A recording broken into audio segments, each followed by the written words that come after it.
वै तुलसी दिव्यै प्रिया वै केशवस्य च विष्णु भक्तिपदे देवी सत्यवत्यै नमो नमः।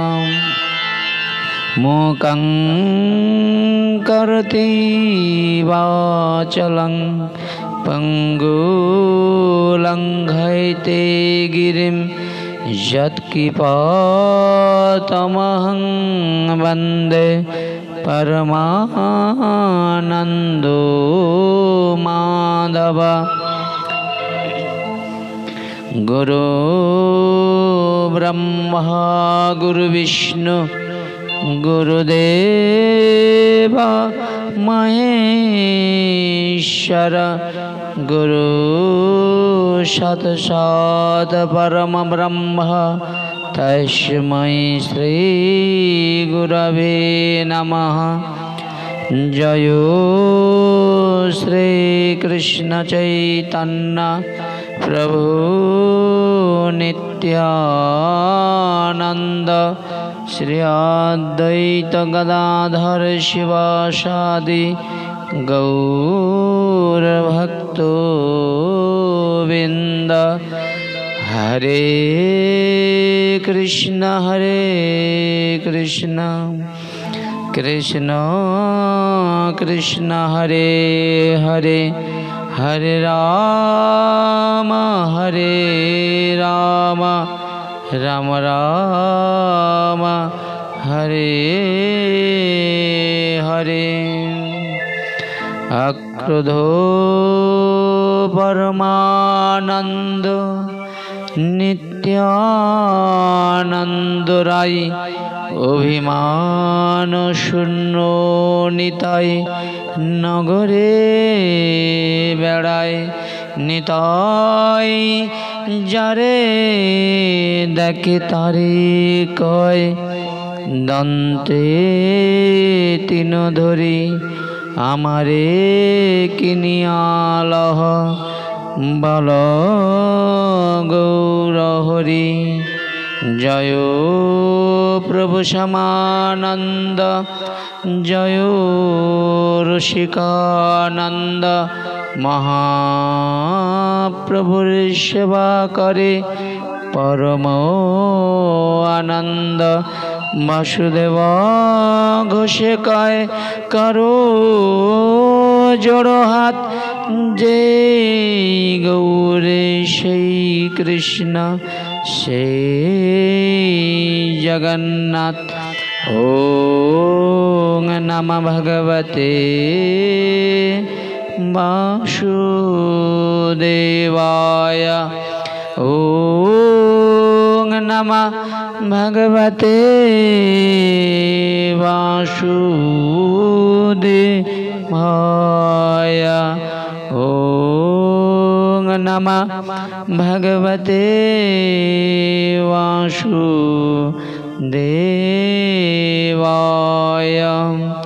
तुलसी काननं यत्र यत्रो पद्मवनानि च पुराणं पठनं यत्र तत्रो सन्निहितो हरि।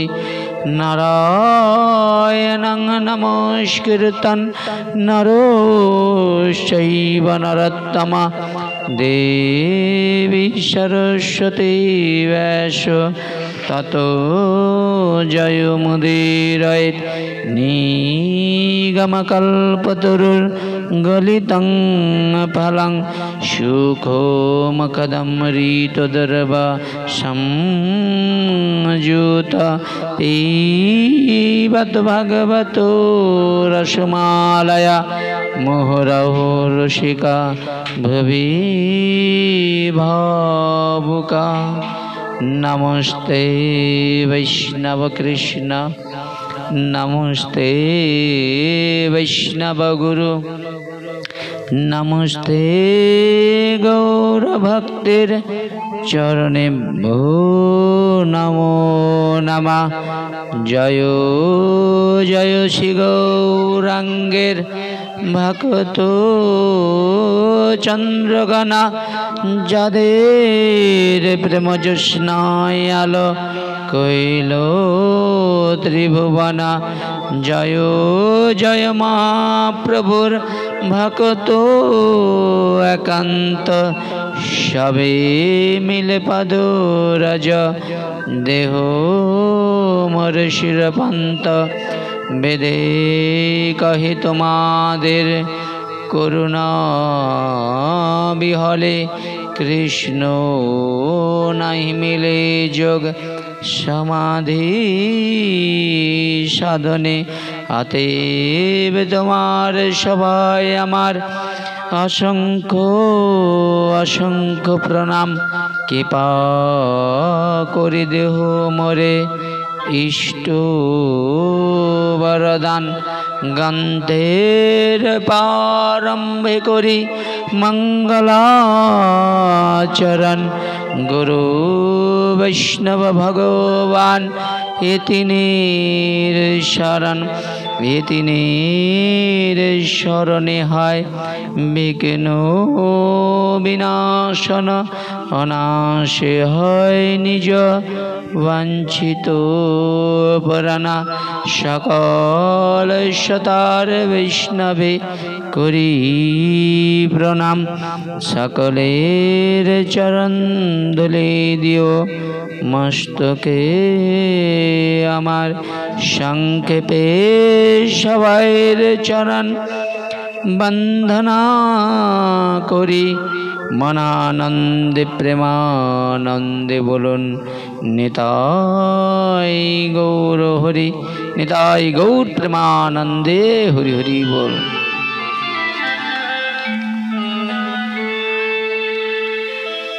শ্রী শ্রী রাধা মাধব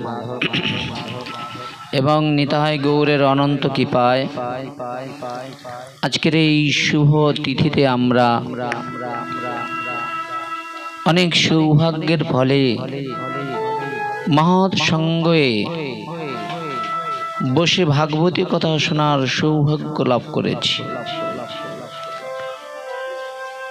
মহান আচার্যগণ বলছেন, কোটি কোটি জন্মের পূর্ণের ফলে জীবের সৎসঙ্গ লাভ হয়। আর সৎসঙ্গের মুখ্য উদ্দেশ্য কি?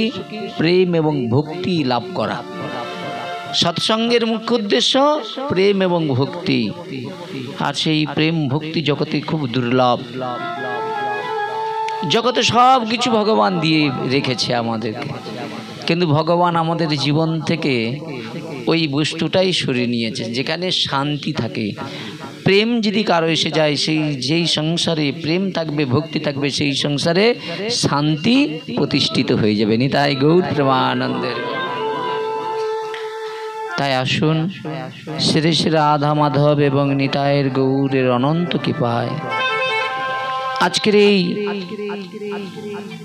একাদশী তিথি উপলক্ষে আমরা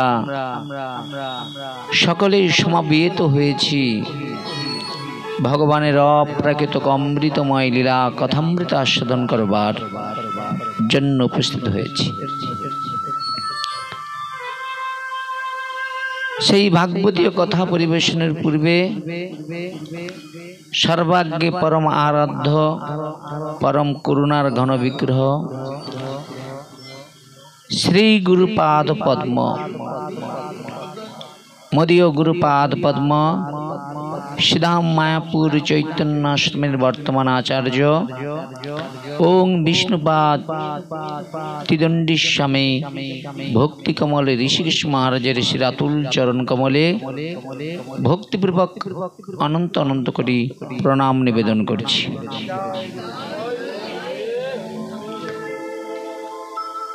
কলিযুগ পাবন অবতার, অবতার সারসার, অবতার শিরোমণি শ্রী শচীর নন্দন বিষ্ণুপ্রিয়ার প্রাণনাথ নদিয়া বিহারী ভগবান শ্রী শ্রী গৌর হরি, যার অপার অনুকম্পায় আমরা সবাই উপস্থিত হয়েছি এই ভাগবত প্রেম ভক্তি মহাযজ্ঞে। এই ভাগবত প্রেম ভক্তি মহাযজ্ঞ যিনি আয়োজন করেছেন পূর্ব মেদিনীপুর জেলার অন্তর্গত মিরিকপুর গ্রাম নিবাসী লক্ষণ চন্দ্র গুড়া মহাশয়ের গৃহমন্দির প্রাঙ্গণে আমরা আজকের এই শুভ দিনে ভাগবতীয় কথা শোনার সৌভাগ্য লাভ করেছি। নিতাই গৌর প্রেমানন্দে হরি হরি বল। জীবের অনন্ত অনন্ত জন্মের কর্মের ফলে জীবকে এই ধরাধামে এই মনুষ্য দেহখানা লাভ করবার জন্য মনুষ্য দেহ লাভ করে এই সংসারে আমরা এসে পড়েছি। এসে কোনো না কোনো জন্মের পূর্ণের ফলে মহৎ সঙ্গ ভাগবত সঙ্গ গুরু পাদ পদ্ম আমরা আশ্রয় করবার সৌভাগ্য লাভ করেছি। মুখ্য উদ্দেশ্য কি না, এই সংসারে আমরা থেকে সংসারের সর্বকর্মের মধ্যে থেকে আমরা যেন ভগবত চরণে গুরু বৈষ্ণব চরণে যেন প্রেম এবং ভক্তি লাভ করতে পারি। কিন্তু গুরু বৈষ্ণবকে তো আমরা মনুষ্য জ্ঞানে দর্শন করি। বৈষ্ণব তত্ত্ব বড় বড় আচার্যগণ বৈষ্ণব তত্ত্ব বলতে যে তারা হারিয়ে গিয়েছে। ভগবানের যেমন মহিমা কীর্তন করা কারো পক্ষে সম্ভব নয়, তদ্রূপ গুরু বৈষ্ণবের মহিমা কীর্তন করবার মতো আমাদের এই জিহ্বায় সম্ভব নয়। ভগবানের যেমন অনন্ত গুণের অধিকারী, পরম বৈষ্ণব অনন্ত গুণের অধিকারী।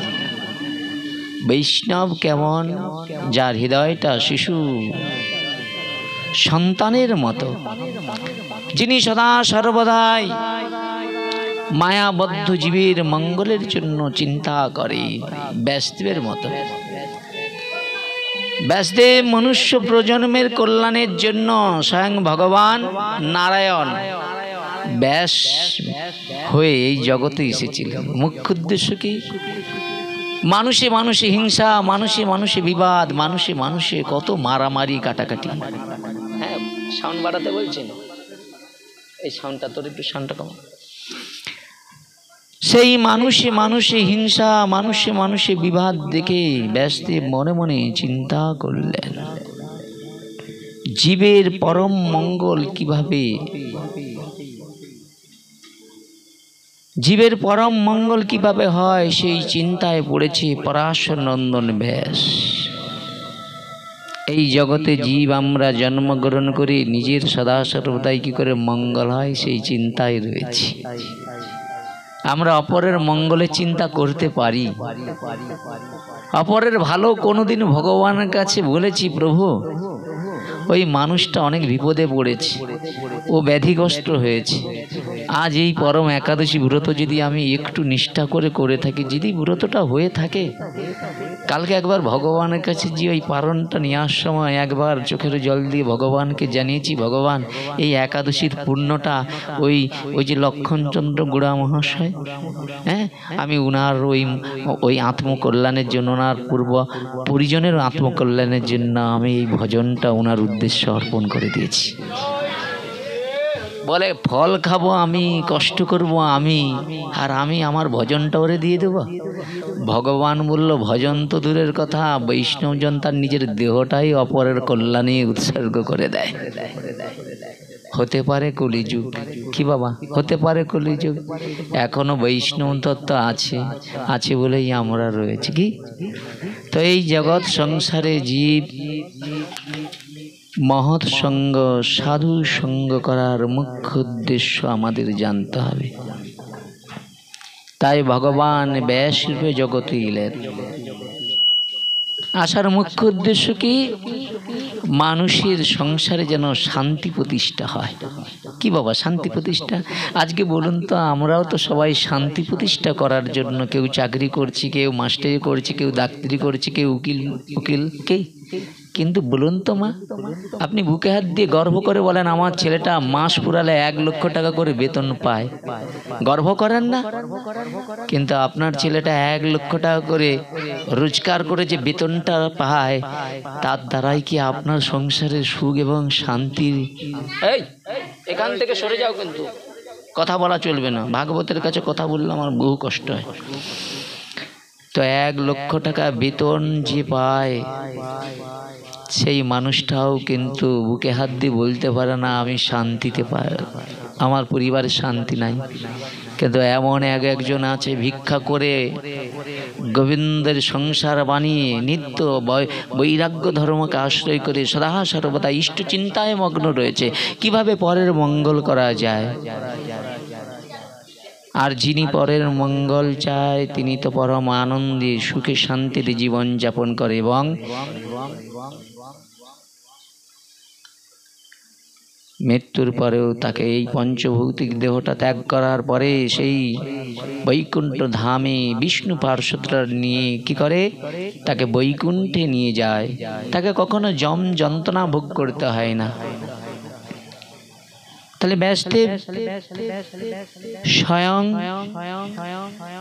তিনি নারায়ণের অবতার, স্বয়ং নারায়ণ কি করলেন, ব্যাস রূপে জগতে এলেন। আসার মুখ্য উদ্দেশ্য শান্তি প্রতিষ্ঠা করা। কিন্তু শান্তি প্রতিষ্ঠা তো কিভাবে হয় বলে, শান্তি প্রতিষ্ঠা করতে গেলে একমাত্র ভক্তিকে আশ্রয় করতে হবে। এবার প্রশ্ন এসে যাচ্ছে, ভক্তি কি?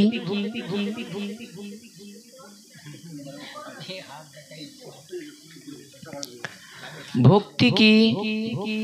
ভগবান বললেন, যখন মহৎ সঙ্গ হয় জীব তখন ভগবানের অপ্রাকৃত অমৃতময় লীলা কথা শুনতে শুনতে একবার তার হৃদয় কেঁদে উঠে, ভগবান এই ভয়ঙ্কর কলিযুগে জন্মগ্রহণ করেছি, আমার সাধন ভজনে চিত্তটা সবসময় নয়, অসৎ সঙ্গে আমার বুদ্ধিটা অসৎসঙ্গ করে আমি। অর্জুন ভগবানকে বলছে, প্রভু জানো তো বায়ুকেও না অস্ত্র দিয়ে ছেদন করা যায়, কিন্তু মনকে যদি না কন্ট্রোল করা যায় তাহলে ভজনটা কেমন হবে। কিন্তু মিথ্যা বলবো না, আমি আমার কথা বলছি, আপনাদের নয়। আমার মনটা না যতক্ষণ আপনাদের চরণে থাকে ততক্ষণ আমার অন্তরে কত প্রেম আসে, ভক্তি আসে, কিন্তু এখান থেকে চলে গেলে না আমার মনের মধ্যে কত কামনা বাসনা চরিতার্থের ইচ্ছা জাগে, আমার আপনাদের না। কিন্তু ভগবান বলছে, যতক্ষণ না হৃদয়ে কামনা বাসনা দূরীভূত হয় ততক্ষণ তুমি এই হৃদয়ে আমায় দর্শন করতে পারবে না। তাহলে এই যে মনুষ্য জীবন, এই মনুষ্য জীবনের প্রকৃত উদ্দেশ্য আমাদের ভগবত ধামে ফিরে যেতে হবে। আর ভগবত ধামে ফিরে যেতে গেলে আমাদের মুখ্য কি প্রয়োজন? ভক্তি প্রয়োজন। ভক্তি কেমন বলে, যে কর্ম করে কর্মের ফল আকাঙ্ক্ষা করে না। কর্ম করে, কর্মে অধিকার রয়েছে, কিন্তু শোনো অর্জুন, ফলে নাই। আমরা সদা সর্বদাই কর্ম করি আর ফল আকাঙ্ক্ষা করি, কখনো এটা ভক্তি হয় না। কর্মকাণ্ডের বিধি অনুসারে আমরা যেসব যজ্ঞ আদি করি না, তার মধ্যে নাম যজ্ঞও হচ্ছে, হয় না? কিন্তু এই নাম যজ্ঞ করে কেউ বলছে, হ্যাঁ প্রভু একটু আশীর্বাদ করুন যেন আমার একটা নাতি হয়ে যায়। তাহলে ভাগবত যজ্ঞও কিন্তু, এই যে ভাগবত যজ্ঞে আমরা আসতেছি, কেউ বলছে আমি যেন ব্যাধিমুক্ত হই, কি? কিন্তু ব্যাসদেব বলছে ভাগবতটা কিন্তু নিবৃত্তি ধর্ম, এখানে কোনো কামনা পরিপূর্ণর জন্য ভাগবত নয়, কিন্তু আমরা সেটাকে কামনার জায়গায় লাগিয়ে ফেলেছি। আমি আমার কথাই বলছি, কি? আর এই জন্য এই ব্যাসপীঠে যখন বসে গেছি, যখন ওই যারা ওই কামনা বাসনা চরিতার্থ করার জন্য ভাগবতকে এই জগতে কি করেছে, দরাদরি করছে, তাদের সঙ্গে আমিও যখন এই আসনে বসেছি, আমিও একই দলের লোক হয়ে গিয়েছি, বুঝেছেন? কি বল? কিন্তু না, জীবন চলে যাবে, কোনো কিছুর বিনিময়ে ভাগবতকে কারোর সঙ্গে বিনিময় করা যাবে না। একবার যদি ভাগবতকে যদি নিজের জীবনের জীবিকা মনে করে নেওয়া যায়, তাহলে এরকম অনন্ত জন্ম ভাগবত শুনলেও আপনার হৃদয়ে প্রেমও জাগবে না, আর ভক্তিও আপনি পাবেন না, যত সাধু সঙ্গ করেন। এই জন্য স্বজন হারালে যার হৃদয় কাঁদে, বিষয় হারালে যার কাঁদে। এই জগতে এমন জন বহু দেখা যায়, কিন্তু ভগবানকে হারিয়ে কয়জন কাঁদতে পেরেছে এই জগতে দেখা যায়? একটা ছেলে একটা মেয়ের সঙ্গে ভালোবাসা করেছে, করে নাই? কিন্তু ওই মেয়েটাকে না পাওয়ার কারণে গলায় দড়ি দিয়ে বিষ খায় না? কিন্তু ভগবানকে না পেয়ে কয়জন আত্মহত্যা করেছে ইতিহাসে দেখান তো আপনার আশপাশ 10টা গ্রাম। ভগবানকে পাওয়ার জন্য ভগবানের উদ্দেশ্যে মানুষ জীবন পর্যন্ত উৎসর্গ করে। সেই রকম ভাগবত থেকে আজকে আমরা একটা লীলা চরিত্র শ্রবণ করব, যে ভগবানকে ভালোবেসে দধীচি ঋষি তার জীবনটাকে কিভাবে ভগবত উদ্দেশ্যে অর্পণ করে দিলেন। ব্যাসদেব তার সারা জীবন মনুষ্য প্রজন্মের জন্য বেদ আদি শাস্ত্র রচনা করলেন। আর বেদ এবং শাস্ত্র রচনা করার মুখ্য উদ্দেশ্য কি? শান্তি প্রতিষ্ঠা। কিন্তু শান্তি প্রতিষ্ঠা তো কেমন করে হবে? জীব তো এই কর্মকাণ্ডের ফল পাওয়ার আকাঙ্ক্ষা করে নিয়েছে। তাহলে আপনি ধরুন কর্ম করছেন, যদি আপনি ফল নিজেকেই মানে মালিক সাজিয়ে পেলেন, তাহলে ভগবানকে আর কোনো, ভগবানের প্রতি আর কোনো দায়িত্ব থাকবে? তদ্রূপ আমরা যারা, আমি আমার কথাই বলছি, আমি ধরুন হরি কথা বলতে বসেছি, কিন্তু হরি কথা বলতে বসে যদি আমি আমার কর্তা নিজেই সেজে ফেলি, তাহলে কি এই ভাগবতের প্রতি আমার ভরসা থাকবে? আমরা সবাই কর্তা সেজে গেছি, মানে ভগবান সাজতে শিখেছি। কিন্তু বিশ্বাস করুন, পশুকুলেও যারা জন্মগ্রহণ করেছে তারাও ভগবানের দিকে তাকিয়ে বসে আছে, বসে নাই? একটা বৃক্ষ এক ফোঁটা জলের জন্য বৃক্ষ আকাশের দিকে তাকিয়ে বসে রয়েছে, নাই? একটা হাতি ভগবানের দিকে তাকিয়ে বসে আছে, 1 কুইন্টাল তাকে খেতে হয়, 1 কুইন্টাল মানে 100 কেজি। তাহলে সেও তো ভগবানের প্রতি ভরসা রয়েছে। আমরা সামান্য 150 চালে বেশি হয়ে যাবে, তাতেই আমাদের কি করতে হয়? আমাদেরকে ভগবানের কথা বলতে গেলেও সেটাকে আবার ভেচাভিচি করতে হয়। প্রেম সবরণ নিতাই গৌর হরি বল, বুঝেছেন? এরপরেও মনে হয় ভাগবতের দ্বারাই আমাদের কল্যাণ হতে পারে। আজকে দেখুন না, ভাগবত তো অনবরতই হচ্ছে, ভাগবত তো চারিদিকেই হচ্ছে, কিন্তু মানুষের শান্তি হচ্ছে না কেন? শান্তি হবে কি করে? আমি যদি এই আসনে বসে আমি যদি কামনায় পরিপূর্ণ থাকি, আমাকে দেখে ওই যে আপনার কন্যা এসেছে, ওর কি কখনো মনে হবে যে ওই মানুষটা সত্যি কি ত্যাগী? আরে বৈষ্ণব তো ত্যাগের উপরেই প্রতিষ্ঠিত।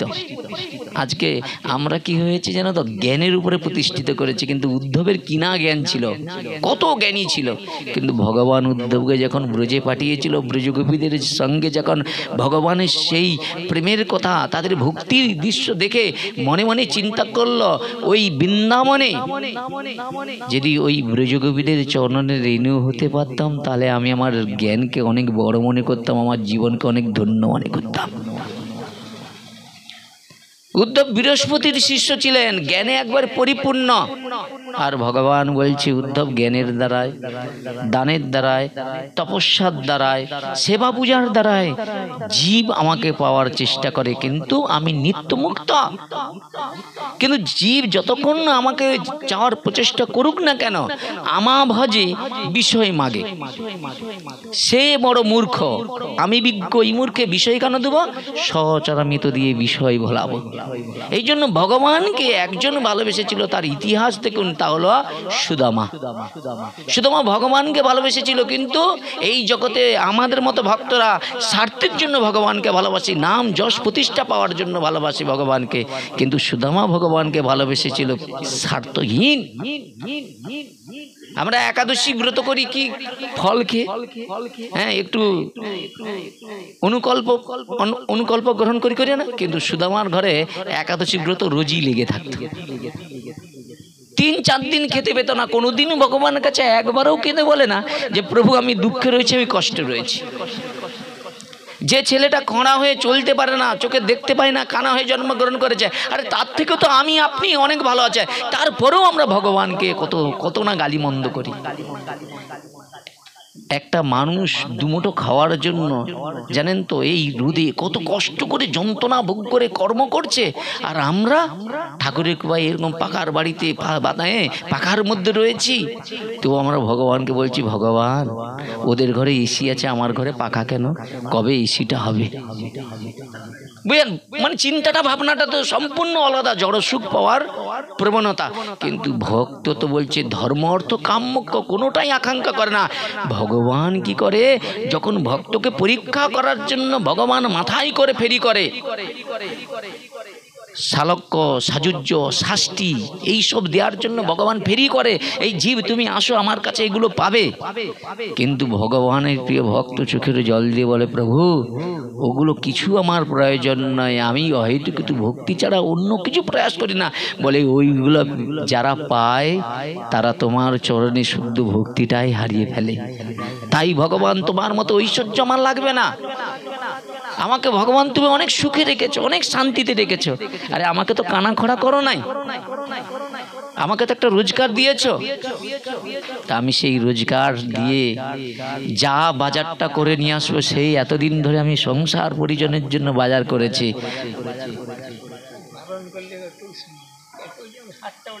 ও ভাগবত হয়ে, ভাগবত তো শোনার প্রবণতাই নাই কি বাবা। ভাগবত হচ্ছে, ভাগবতের ফল হবে না, ভাগবতের সামনে বসেই কথা। তুমি চুপ করে বসে, তোমরা দুজন সরে যাও, দিকে সরে যাও, ওখান থেকে সরে না, তুমি চুপ করে বসে, কেউ কথা বলো না। দেখুন কথা এগুলো নষ্ট হয়ে যাচ্ছে জানেন তো, কিছু করার নেই, ভাগবত হবে না বাবা। হ্যাঁ হয়ে যাবে তো, তুমি এসো বাবা, বসো বসো, আসো। হ্যাঁ আমি করলাম মোর, মানে এখানে এখানটা তো মানে একবার তৈরি করা বস্তু, মানে মানে চলে আসবে ঘরের জিনিসটা আর কি। তুমি এসে 10 মিনিট বলো না, তাহলে বুঝতে পারবে তো কীরকম সহজে হয়ে যায়, দেখা যাক। এখানে কথা বললে হয় নাকি, বলে যাও যা করো। এরপরে যদি একটা কারো বাক্য যদি বেড়ায়, আমি কোনো কথা বলবো না, যা ধরবো সব গুছিয়ে ঘর বাড়ি যাবো। এই আমার মেসো যদি রেগেও যায় আমাকে ডাকে, আমি কোনোদিন আমি আমার এইটুকুই ভাবি, দেখুন শোনার যদি প্রবণতা থাকে তাহলে শুনুন, নাহলে আপনি শুনবেন নি, আবার অন্যজন বলবে তাকে বাধা করবেন, এইটুকু আপনাদের চরণ ধরে বলছি, এটা করবেন না। কিন্তু দেখুন সারা জীবন সাধু সঙ্গ করছেন, কিন্তু আপনার মধ্যে প্রেম আসছে না, ভক্তি আসছে না। আর প্রেম যখন ভক্তি হবে না, আপনার উৎকণ্ঠা আসবে, তখন হরি কথা যদি একটু বাধা হয়েছে না, আপনি পাশের লোকটাকে যেন মানে ছুরি দিয়ে খুন করে দেয়। আমার এরকম মনে হতো যদি আমার সামনে কেউ কথা বলতো, এত কষ্ট হতো হরি কথায় যদি কেউ বাধা করতো। আর তো তখন খাওয়া ক্ষুধা সব চলে যেত। কেন? আমার মনটা একবারে হরিচরণেই রাখতে হবে, কায় অনুবাক্যে হরি কথা শুনতে হবে না। আমার এই মনুষ্য জীবনটা আমি আগামী দিন যে বেঁচে থাকবে এমন কোনো গ্যারেন্টি আছে বাবা? কিন্তু হরি কথা বসবো, 1 ঘন্টা বসবো, তাতেই যদি আমাদের মন চঞ্চল হয়ে যায়, তাহলে কি পাবো এখানে? তাই ভগবান কি করলেন, ভক্তকে 5টা ঐশ্বর্য দেওয়ার জন্য ভক্তের কাছে এসেছে। ভক্ত ভগবানের মতো ঐশ্বর্য চায় না, ভগবানের মতো রূপমাধুর্য চায় না, ভগবত ধামে বসবাস করবার সৌভাগ্য পর্যন্ত আকাঙ্ক্ষা করে না। তাহলে ভক্ত ভগবানের চরণে কি চায়? একমাত্র অহেতুকিত ভক্তি। অহেতুকিত ভক্তি মানে, হে ভগবান, কোনো জন্মের পূর্ণের ফলে, মহৎ সঙ্গের ফলে আমি ভক্তি জগতে এসে পড়েছি। ছিলাম প্রথমে কত ভালো, যখন আমি হরি কথা শুনতাম তখন আমার হৃদয়ে কত শান্তি সুখ হতো। সাধুরা যখন হরি কথা বলতো, আমার উৎকণ্ঠাটা ক্রমশ কত প্রবল থেকে প্রবল বেড়ে যেত। হরি কথা শোনার জন্য দূর দূরান্তে ছুটে যেতাম। আজ হরি কথা পাশের ঘরে হলেও আমার মন আর চাই না। হরিকথা শুনতে বসলে আমার মনটা না হরিকথায় থাকে না। হরিকথা শুনি, কিন্তু আমার মধ্যে সেই প্রেম, প্রথম হরিকথা শুনতাম, ভগবানকে না পাওয়ার কারণে কত চোখে জল আসতো। কিন্তু আজকে আমি এতদিন হরিকথা শুনছি, কোথায় আমার সেই প্রেম হারিয়ে গেছে। আগে নাম করতাম, নাম করলে না প্রেম আসতো, ভগবানকে পাওয়ার আকাঙ্ক্ষা জাগতো। কিন্তু আজ এখনো পর্যন্ত আমার সেই জড় কামনা আজকে দিনকে দিন বেড়ে যাচ্ছে, কিন্তু আমার হরিচরণ পাওয়ার আকাঙ্ক্ষা কিন্তু বাড়ছে না, কমে যাচ্ছে। প্রেম সে বলে নিতাই গৌর প্রেমানন্দের। তাই ভগবানের শুদ্ধ ভক্তের লক্ষণ, শুদ্ধ ভক্ত যখন কোনো গ্রামে জন্মগ্রহণ করে, সে যখন জানতে পারে যে আমি দেহ নয়, আমি আত্মা, এই দেহটা হলো পঞ্চভৌতিক দেহ, এই দেহতে যতক্ষণ প্রাণ আছে, পরমাত্মা আছে, ততক্ষণ আমি চোখ দিয়ে দেখতে পাবো। তাহলে চোখ দিয়ে যা কিছু দেখবো সেগুলো ভগবানের মায়া ছাড়া অন্য কিছু হতে পারে না। তাহলে এই চোখ দিয়ে কখনো ভগবানের রূপমাধুর্য দর্শন করা যায় না। গুরুপাদ পাদ পদ্ম আশ্রয় করে গুরুর কৃপায় যেই দিন আমার এই কামনাময় এই আধ্যাত্মিক আদি ভৌতিক আদি দৈবিক এই পঞ্চভৌতিক দেহটা যেই দিন নিয়ে গুরু পাদ পদ্মে বসে গুরুর চরণে চোখের জল দিয়ে জানিয়েছিলাম, তখন গুরুদেব আমার সেই এই ভজন শূন্য এই পাপময় কামনাময় এই দেহটা আমার গুরুদেব গ্রহণ করে আমাকে ভজন দেহটা দান করেছিল। কিন্তু হায় দুর্ভাগ্য, আমি সেই দেহটা পেয়েছি, আমি তিলক করি শিক্ষা করি, কিন্তু এখনো পর্যন্ত আমার অন্যের দোষ দেখতে ইচ্ছা হয়, অন্যের গুণ দেখি না। তাই মহাজনরা বললেন কখনো অন্যের দোষ দেখবে না, গুণ দর্শন করবে। দাদর সঙ্গে তিলক করে আমি যেন কখনো কারো নিন্দা না করে বসি, সদা সর্বদাই সর্বজীবের মধ্যে ভগবান শ্রীকৃষ্ণ বিরাজমান এই চিন্তা করি। আমার সম্মুখে যদি কেউ সুন্দর হরিকথা বলে তখন মনে মনে যেন লালসা হয়, হে ভগবান, অনন্ত জন্ম ধরে কত সাধনার ফলে এত শুদ্ধ তোমার মহিমা কৃষ্ণ কথা হরিকথা পরিবেশন করছে, আমারও না ওই কৃষ্ণ কথা হরিকথা পরিবেশন করবার বড় আকাঙ্ক্ষা। ভগবান বলছে এইভাবে আমার কথা মনোযোগ দিয়ে শ্রবণ করো, আমি তোমার মনের বাসনা পূর্ণ করব, একদিন তুমি ওই আসনে এসে উপস্থিত হয়ে যাবে। কিন্তু ওই আসনে বসাটা সহজ, কিন্তু ওই আসনে বসে যেন কামনা বাসনা না তোমার অন্তরে থাকে। এই ভগবান আমি কর্মে যাচ্ছি, প্রভু কৃপা করে তুমি আমার সঙ্গে ওই কর্মযজ্ঞে যেও। তুমি যদি যাও ওই কর্মে, যারা আসবে তোমার মহিমা শ্রবণ করতে করতে ওদের হৃদয়ে যেন হর্ষণ হয়, ওদের মনের মধ্যে যেন প্রেম আসে, ওদের মনের মধ্যে ভক্তি আসে, মনে মনে চিন্তা হয়, হে ভগবান, আমার জীবনে 50টা বছর রসসঙ্গ করে সংসারের সর্বস্ব চিন্তা করে আমার জীবনটা চলে গিয়েছে, আমার ছেলে পুত্র পরিজন সবাই এখন রোজগার করতে পেরেছে, আমার আর কোনো চিন্তা নাই, আমি ভিক্ষা করব, নগরে নগরে বেড়াবো, ভগবান তোমার নাম করব, আর নিত্য তোমাকে ভোগ নিবেদন করবো, প্রসাদ খাবো। আমি আমার ওই সন্তানের কখন কে দিবে ওই দিকে না তাকিয়ে পরম আনন্দে নাম করব, আর তোমায় ভালোবেসে তোমাকে ভোগ নিবেদন করে প্রসাদ পাবো। কিন্তু মা, শুনতে তো ইচ্ছা হয়, কিন্তু আমাদের চিত্ত যে অনন্ত অনন্ত জনের পাপ ভরা হয়েছে গো। ভগবানের প্রসাদ পাওয়ার পরেও আমাদের মন অন্তর যদি পরিশুদ্ধ না হয়, এখনো জড় বস্তুর প্রতি যদি আকাঙ্ক্ষা থাকে। আমি তো জানতে পেরেছি এই দেহটা একদিন, আমার এত সুন্দর দেহটা আমাকে ফেলে যেতেই হবে। জানেন একটা দুঃখের বিষয়, জানেন আমাদের এক মেছেদায় একজন ভক্ত ছিলেন, জানেন আপনাদের এখানেই নিয়ে আসছিলাম, রামবাবু বলে পুলিশের চাকরি করে, জানেন তো ওনার সঙ্গে আমার ভালোই সম্বন্ধ হচ্ছে। বীজখানে আমি ওনার থেকে একটু নিজেকে সরিয়ে ফেলেছি, আমি একটু আলাদা টাইপের চলি, সত্যি কথা বলবো। তাতে মানে আমি নিজেকে ছোট মনে করি, বড়কে বড়র জায়গায় দিয়ে দিই, নিজেকে ছোট মনে করে আড়ালে থাকতে ভালোবাসি। কেন, যত আড়ালে থাকবে তত সুখ শান্তি পাওয়া যায়। বেশি সম্পর্ক আপনার ভজনটাকে নষ্ট করে দেয়, বুঝেছেন তো? ভালো কথা। তো এই কয়েকদিন এই মাসেই উনার গৃহেতে আপনাদের বাড়িতে যে মহারাজ এসেছিল না, কৃষ্ণ মহারাজ, এই বৈশাখ মাসে উনাদের ঘরে ডেটও হয়ে গিয়েছে, কৃষ্ণ মহারাজ পাঠ করবে, বুঝেছ? কৃষ্ণ মহারাজ পাঠ করবে, ডেটও হয়ে গিয়েছে। উনার সম্বন্ধী বিবাহ করেছে, উনি মেছেদা থেকে মোটরসাইকেল করে এই রাধামণি এসেছে, রাধামণিতে এসেছে। ভাইটা একটু মোটাসোটা আছে, হ্যাঁ, আর ওর যে স্ত্রী প্রথম কি বিবাহ করেছিল শুনেছি, যেটা আমি জানি না, তারপরে কি চলে গিয়েছে, আবার একটা বিবাহ করেছে, বুঝেছেন? বলে মোটাসোটা, উনি পিছনে বসেছে, বলে এমন বাইকটা চালালা, এমন মোটরসাইকেল থেকে পড়ে যে ব্রেন হ্যামারেজ হয়ে মারাই গেল। ভাবলেই দেখুন মৃত্যুটা কেমন, উনি কি জানতো? বিশ্বাস করুন, উনার বাড়িতে যে উনার সম্মুখে আমি উনার বাড়িতে পাঠ করতে গিয়েছিলাম, উনার সম্মুখে উনার কন্যা, জানেন তো, উনি আমাকে যখন বলে যেন আমার কন্যাটার যাতে একটু ভক্তি রাজ্য আসে, আমি ওর কন্যার হাতে পায়ে ধরে মালা পরানা, মালা পড়বে এরকম পরিস্থিতি, আমাকে বলে রাত্রি হচ্ছে তুমি ঘর চলে যাও, আমাকে খেতে দিল। বিশ্বাস করো, আমার নিজে স্পটে আছি, ওই লালটু ভাই ছিল, সাক্ষী জিজ্ঞাসা করবেন, আমাকে বলছিল যে অজয় বলছিল, বলে দেখো ওই মিলননগরের অজয় আর কি, বলছে তোমার তো অনেক ক্যালি আছে, তো তুমি এই ক্যালিটা করো, ওই হচ্ছে রামবাবুর কন্যাকে মালা পরাতে পারবে। আমি পরাতে না, রাধা মাধব চাইলে আজকেই মালাটা উঠে যাবে। মালাটা উঠে গেল, মানে উঠতে গিয়ে সরে গেল। গোবিন্দ কি জয়, রাধা মাধব কি জয়। ভাবলেও বাবা, ভক্তিটা এত সহজ নয়, পূর্বজন্মের কিছু ভান্ডারে থাকা উচিত, নালে মালা আসবে, গলা বাড়াবে, মালা আর গলায় উঠবে না, বুঝেছেন? এই জন্য ভজন সাধন করুন বাবা। জীবনের কোনো গুরুত্ব নেই, তাকে দেখতে কাঁচের পুতুলের মতো অপূর্ব সুন্দর, জানেন তো?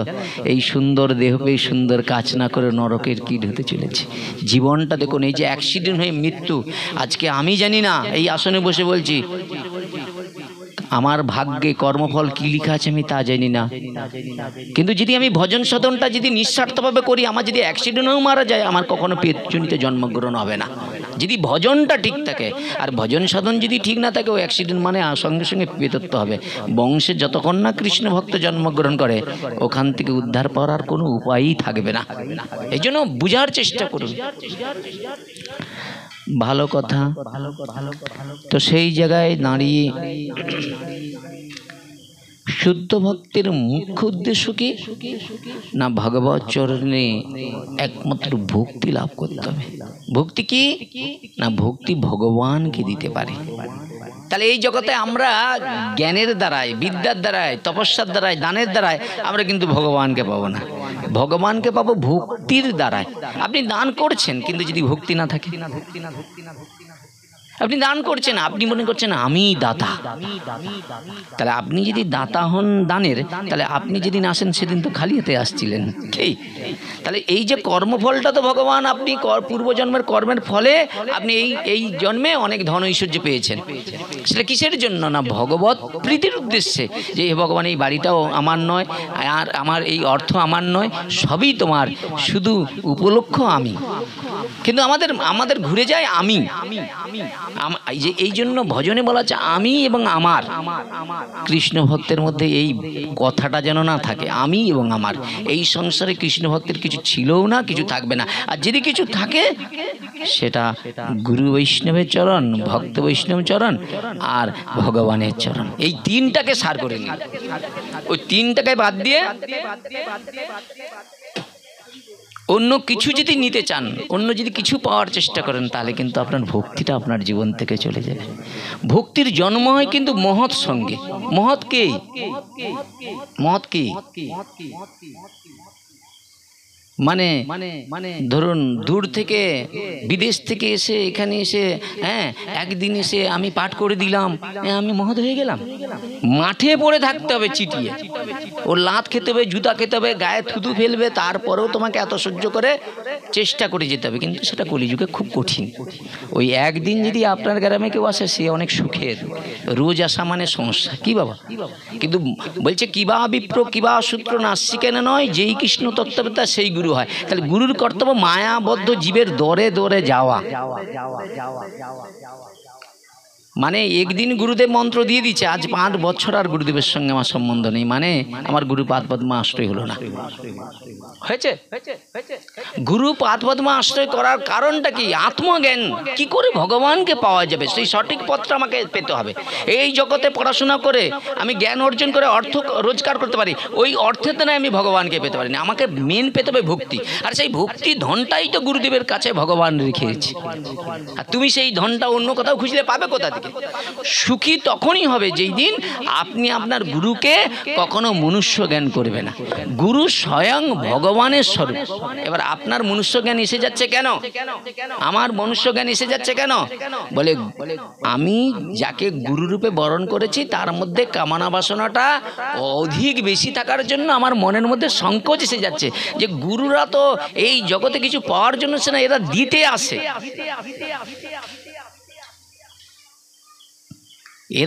এরা দিতে আসে, এরা হাত পেতে চাইতে আসেন। এদেরকে প্রাণ দেখুন, যারা বৃন্দাবনে প্রকৃত ভজন সাধন করছে, বিশ্বাস করুন, তারা কখনো কারো দান নেয় না, দান দিতে চাইলেও গ্রহণ করে না। কথাটা বুঝার চেষ্টা করুন। এই যে প্রেমানন্দ মহারাজ আছে বৃন্দাবনে, বিনোদ বাবা আছে, এদের কাছে আপনি দান নিয়ে যাবেন, হুট করে গ্রহণই করবে না। কেন গ্রহণ করে না? তারা জানে ওই মানুষটার আগে ডিটেলস জানতে হবে, দান করলেই দান নিয়ে নেব। ধরুন আমি একজন মেয়ে ছেলে, আমি দেহ বিক্রি করে, দেহর দ্বারা আমি অর্থ উপার্জন করে সেই অর্থটা আমি ওখানে যে ঢেলে দিলাম, ওই অর্থর অন্য কালে সাধুত্ব নষ্ট হয়ে যাবে। তোমার সাধুত্ব থেকে যাবে? কখনো থাকবে না। দ্বিতীয়, যিনি রান্না করবে তার শুদ্ধ আচরণের উপরে তোমার ভজন। ওই রান্না করতে করতে যদি কোনো রকম কোনো দুশ্চিন্তা তার মনের মধ্যে ঢুকে যায়, ওই খাদ্য তার ওই দুশ্চিন্তা ওর ভিতরে গিয়ে আপনারা এই একাদশীর দিন না রাত্রিবেলা সব মাথা ঘুরিয়ে দিবে, উল্টা দিকে নিয়ে চলে যাবে। আপনার একাদশীতেও একাদশী হবে না, বুঝেছেন? যেগুলো শাস্ত্র সিদ্ধান্ত নিষেধ আছে সেটাও আপনার মধ্যে প্রকাশ পাবে। এই জন্য যে স্বর্গবাসী স্বর্গে গিয়েছে, যে মদনবাবু ছিলেন জয়কৃষ্ণপুরে, ওনার আমি ব্যাগ বইতাম, উনি একটা কথা বলেছিল, বলে বিষয় মানুষের বাড়ির ওই বিছানাতেও বসা ভালো নয়, আর গামছায় মুখ মশাও ভালো নয়। বলে কেন? বলে যদি কোনো কারণবশত ওইটাই তুমি করে ফেলো, ওই ভাবনাটা তোমার মধ্যে ঢুকে যাবে, তার ভজনটা হারিয়ে যাবে। তাহলে কত বড় সচেতন এরা থাকতো। এবং যেখানেই পাঠের কথা বলতো, ও তুমি গাল দাও যা করো, তা উনার আগে তার নিজের কর্মক্রিয়া না করে এক পাও যাবেন। আর আমাদের কি যথাসময় না, যিনি যথাসময় যদি না আসি, এখন গালাগালি করবে, নিজের ভজন সাধন বাদ গুছানো হয়েছে, বুঝেছে? আমার কথা, আমি আমার কথা বলছি, আমারটা গুছানো হয়েছে। এবার কি আমি নিজের জায়গায় ঠিক নেই, অপরকে কি করে ঠিক করব? আরে নিজেই দোষে দোষিত, নিজের মনের মধ্যে এখনো মানে কামনারূপ আকাঙ্ক্ষা এখনো কাটেনি। তা আমি যদি মুক্ত নয়, আপনারা মুক্ত কথা বললে কাজ হবে, পেয়েছেন? এই জন্য মহৎ সঙ্গ করতে হবে। তো সেই জায়গায় দাঁড়িয়ে ব্যাসদেবের মুখ্য উদ্দেশ্য ছিল কি? শান্তি প্রতিষ্ঠা। আর শান্তি প্রতিষ্ঠার জন্য তিনি কি করলেন না, তিনি বেদকে বিভাগ করলেন। তাহলে ভগবানের মুখ নিশ্চিত বাণী কি ছিল? বেদ। তাহলে সেই ভগবান বেদের কথা কাকে দিয়েছিল? প্রথমে তিনি কাকে দিয়েছিলেন না, তিনি এই গীতার জ্ঞান প্রথমে সূর্যকে দিয়েছিলেন। সূর্য তার পুত্র মনু, মনু তার পুত্র ইক্ষ্বাকু। এইভাবে গুরু পরম্পরা ছিল। কিন্তু কালের সঙ্গে সঙ্গে সেই বস্তুটা হারিয়ে গিয়েছে, বুঝেছেন? এখন কি হবে না, কুরুক্ষেত্রের যুদ্ধ হবে। আচ্ছা, কুরুক্ষেত্রের যুদ্ধ কি ভগবান চেয়েছিলেন? আপনারা বলুন, ভগবানকে তো দোষ দেয় অনেকেই। ভগবান কুরুক্ষেত্রের যুদ্ধ কি ভগবান চেয়েছিলেন? বলে না। যুদ্ধের পূর্বে ভগবান কি করেছিল? পঞ্চপাণ্ডবকে সঙ্গে নিয়ে ধৃতরাষ্ট্রের রাজপ্রাসাদে গিয়েছিল, গিয়ে বলেছিল, দেখো এরাও তো পাণ্ডুপুত্র, তো এখন এদেরও তো কিছু সম্পত্তির ভাগ পাওয়ার দরকার।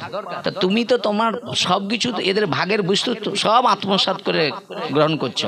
তোমরা একটা কাজ করো, এই 5 ভাইকে মাত্র 5টা গ্রাম দিয়ে দাও। 5টা গ্রাম মানে এই মিরপুর একটা, কুমোরচড়া একটা, এরকম 5টা গ্রাম। আর এই গোটা শশাগর পৃথিবীর সব রাজত্ব তোমার। তাতেও দেখুন ধন ঐশ্বর্য কিরকম, দেখুন এত সব কিছু থেকে বলছে বিনা যুদ্ধে না দেব সূচ অগ্রমেদিনী, মানে সূচের উপরে যে সরষাটাও রাখা যায়, বলে ওইটুকু দেব না, যুদ্ধ দরকার। ভগবান মনে মনে চিন্তা করলেন, যুদ্ধ তো ভালো নয়, কত হাজার হাজার মানুষ মারা যাবে। হ্যাঁ, আজকে কত আজ তৃতীয় বিশ্বযুদ্ধ শুরু হয়ে যেতে পারে, যা অবস্থা। কে বাঁচবে কে মরবে কোনো গ্যারেন্টি নেই। একবার যদি দুম করে একটা ফেলে দেয় না, বাস মা বলার সময় পাবে না, বুঝেছেন?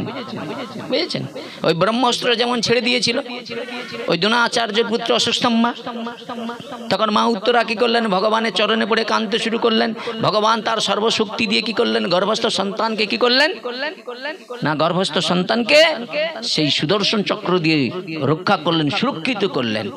আর ওই মাতৃগর্ভে যে ভগবানকে দেখে ভগবানের কৃপা নিয়ে জন্মগ্রহণ করলেন, সর্ববিদ্যায় বাল্য বয়সে পারদর্শী, জনমনোরঞ্জনকারী রাজা, যার রাজ্যে কোনো অন্যায় করলে তিনি প্রতিবাদ করে। তাহলে সেই ব্যক্তিটা, এত ধর্মপরায়ণ ব্যক্তিটা, সে কি করে একটা সাধুর প্রতি অনিষ্ট কর্ম করতে পারে? এটা কখনো ভাবা যায়? পৃথিবীর ইতিহাস চিন্তা করুন। পরীক্ষিত মহারাজ হচ্ছে পরম ধর্মজ্ঞ, যিনি যার রাজ্যে কোনো অন্যায় করতে দেয় না। তাহলে দেখুন, তখন তো কলিযুগ ছিল না, তখন কি কলিযুগ ছিল? কিন্তু এখন কলিযুগ চলছে, ভয়ঙ্কর কলিযুগ চলছে। এখন ভয়ঙ্কর কলিযুগে আমরা এসেছি, মাত্র কোনো ভাত খাবেনি হয়নি, তাতেই আমরা কি করেছি? সব পরিবর্তন দেখে দিচ্ছি। তাহলে সেই জায়গায় দাঁড়িয়ে পরীক্ষিত মহারাজ এত বড় ভুল অন্যায়টা করলো কেমন করে? বলে ওই যে কুরুক্ষেত্রে যখন যুদ্ধ হয়েছিল, তখন ভীম কি করেছিল? ওই জরাসন্ধকে হত্যা করেছিলেন। জরাসন্ধকে কংসের শ্বশুর মশাই, বুঝেছেন? এখন ওই যে জরাসন্ধকে যখন হত্যা করে, তখন জরাসন্ধের মাথায় একটা মুকুট ছিল, খুব সুন্দর। দেখবেন কোথাও যদি ট্রেন অ্যাক্সিডেন্ট হয়, বাস অ্যাক্সিডেন্ট হয়, মানুষ আগে উদ্ধার করতে জানে কার ঘুড়ি খুলবে, কার মুকুট খুলবে, খোলে না। আরে হ্যাঁ কি না বলুন? এ ভাবলে লজ্জা হয় না? এটা কি আমাদের এই ভারতবর্ষে, এটা চৈতন্য মহাপ্রভুর দেশ? মানুষ বিপদে পড়লে পাশে দাঁড়াবে দূরের কথা, বাসটা অ্যাক্সিডেন্ট হয়ে গেছে, মানুষ বাঁচবে, আহা চিৎকার করছে, সে তার হাত থেকে আঙুল কেটে নিবে দরকার আংটিটার জন্য। তারপরে বলতেছেন আপনি ভাগবত করবেন আর মানুষের মনের পরিবর্তন হয়ে যাবে। এ অনন্ত কালও যদি আমি আপনাদের চরণে ভাগবত কথা বলি, মনের পরিবর্তন এই জন্ম হবে না। মন তো ভগবান পুরো সর্বনাশ করে দিয়েছে। কেন? আমাদের মনের মধ্যে এমন আকাঙ্ক্ষা পাওয়ার, এই জড়বস্তু আমাদের চিন্ময় বস্তুর প্রতি আকাঙ্ক্ষা পুরাটাই হারিয়ে গিয়েছে। কেন? সামনে যদি দেখুন এই মানুষটা পাকার বাড়ি করে, আর আমি লোকটা নিত্য রোজ 1টা 2টার সময় ঘুমাচ্ছি, নিঃস্বার্থভাবে হরিকথা বলছি, লোকের কাছ থেকে লাজ জুতা খাচ্ছি, দেখো আমার কি মনে হবে? তাহলে এরা মনে করে কি এ তো 500 টাকা বা 200 টাকার দাস চাকর, বুঝেছেন?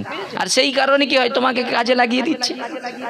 কিন্তু দেখুন মানুষ, দেখুন আজকের দিনে কম বেশি কৃষ্ণ ভক্তরা হলো চতুর, আর তাদের তো বুদ্ধিবিদ্যা কম। দেখুন পড়াশোনা বিদ্যা আমার কম হতে পারে, কিন্তু বুদ্ধিবিদ্যাটা কম নয়। তাহলে সেই জায়গায় দাঁড়িয়ে একটা বিজনেসকে উপেক্ষা করে মানুষ ডাকলেই ছুটে আসতেছে। মাইক ব্যবসাটা ছিল, সেটাও নষ্ট করে দিয়েছে। এখানে আসার মুখ্য উদ্দেশ্য কি? যদি মনে হয় একটা মানুষের মধ্যে একটু শান্তি প্রতিষ্ঠা করানো যায়। আমার তো মনে হয় এতদিন ধরে প্রয়াস করে আমার মনে হয় নিজেরই শান্তি হলো না, অপরের শান্তি কেমন করে হবে। ব্যাসদেব এত গ্রন্থ রচনা করলো, কি করলো? কুটিরে বসে কান্নাকাটি করছে। আরে কান্নার হেতু কি, কারণ কি? না বলে কান্নার কারণ হচ্ছে যে হে গোবিন্দ, এতদিন ধরে আমি যে গ্রন্থ রচনা করলাম, কিন্তু আমারই নিজের শান্তি হয় না। আমি যে এত এই যে গ্রন্থ মহাভারত পঞ্চবেদ, বেদকে 4 ভাগে বিভাজন করলাম, ঋক সাম যজুর অথর্ব প্রচার করলাম, কিন্তু আমারই মনে শান্তি হয় না।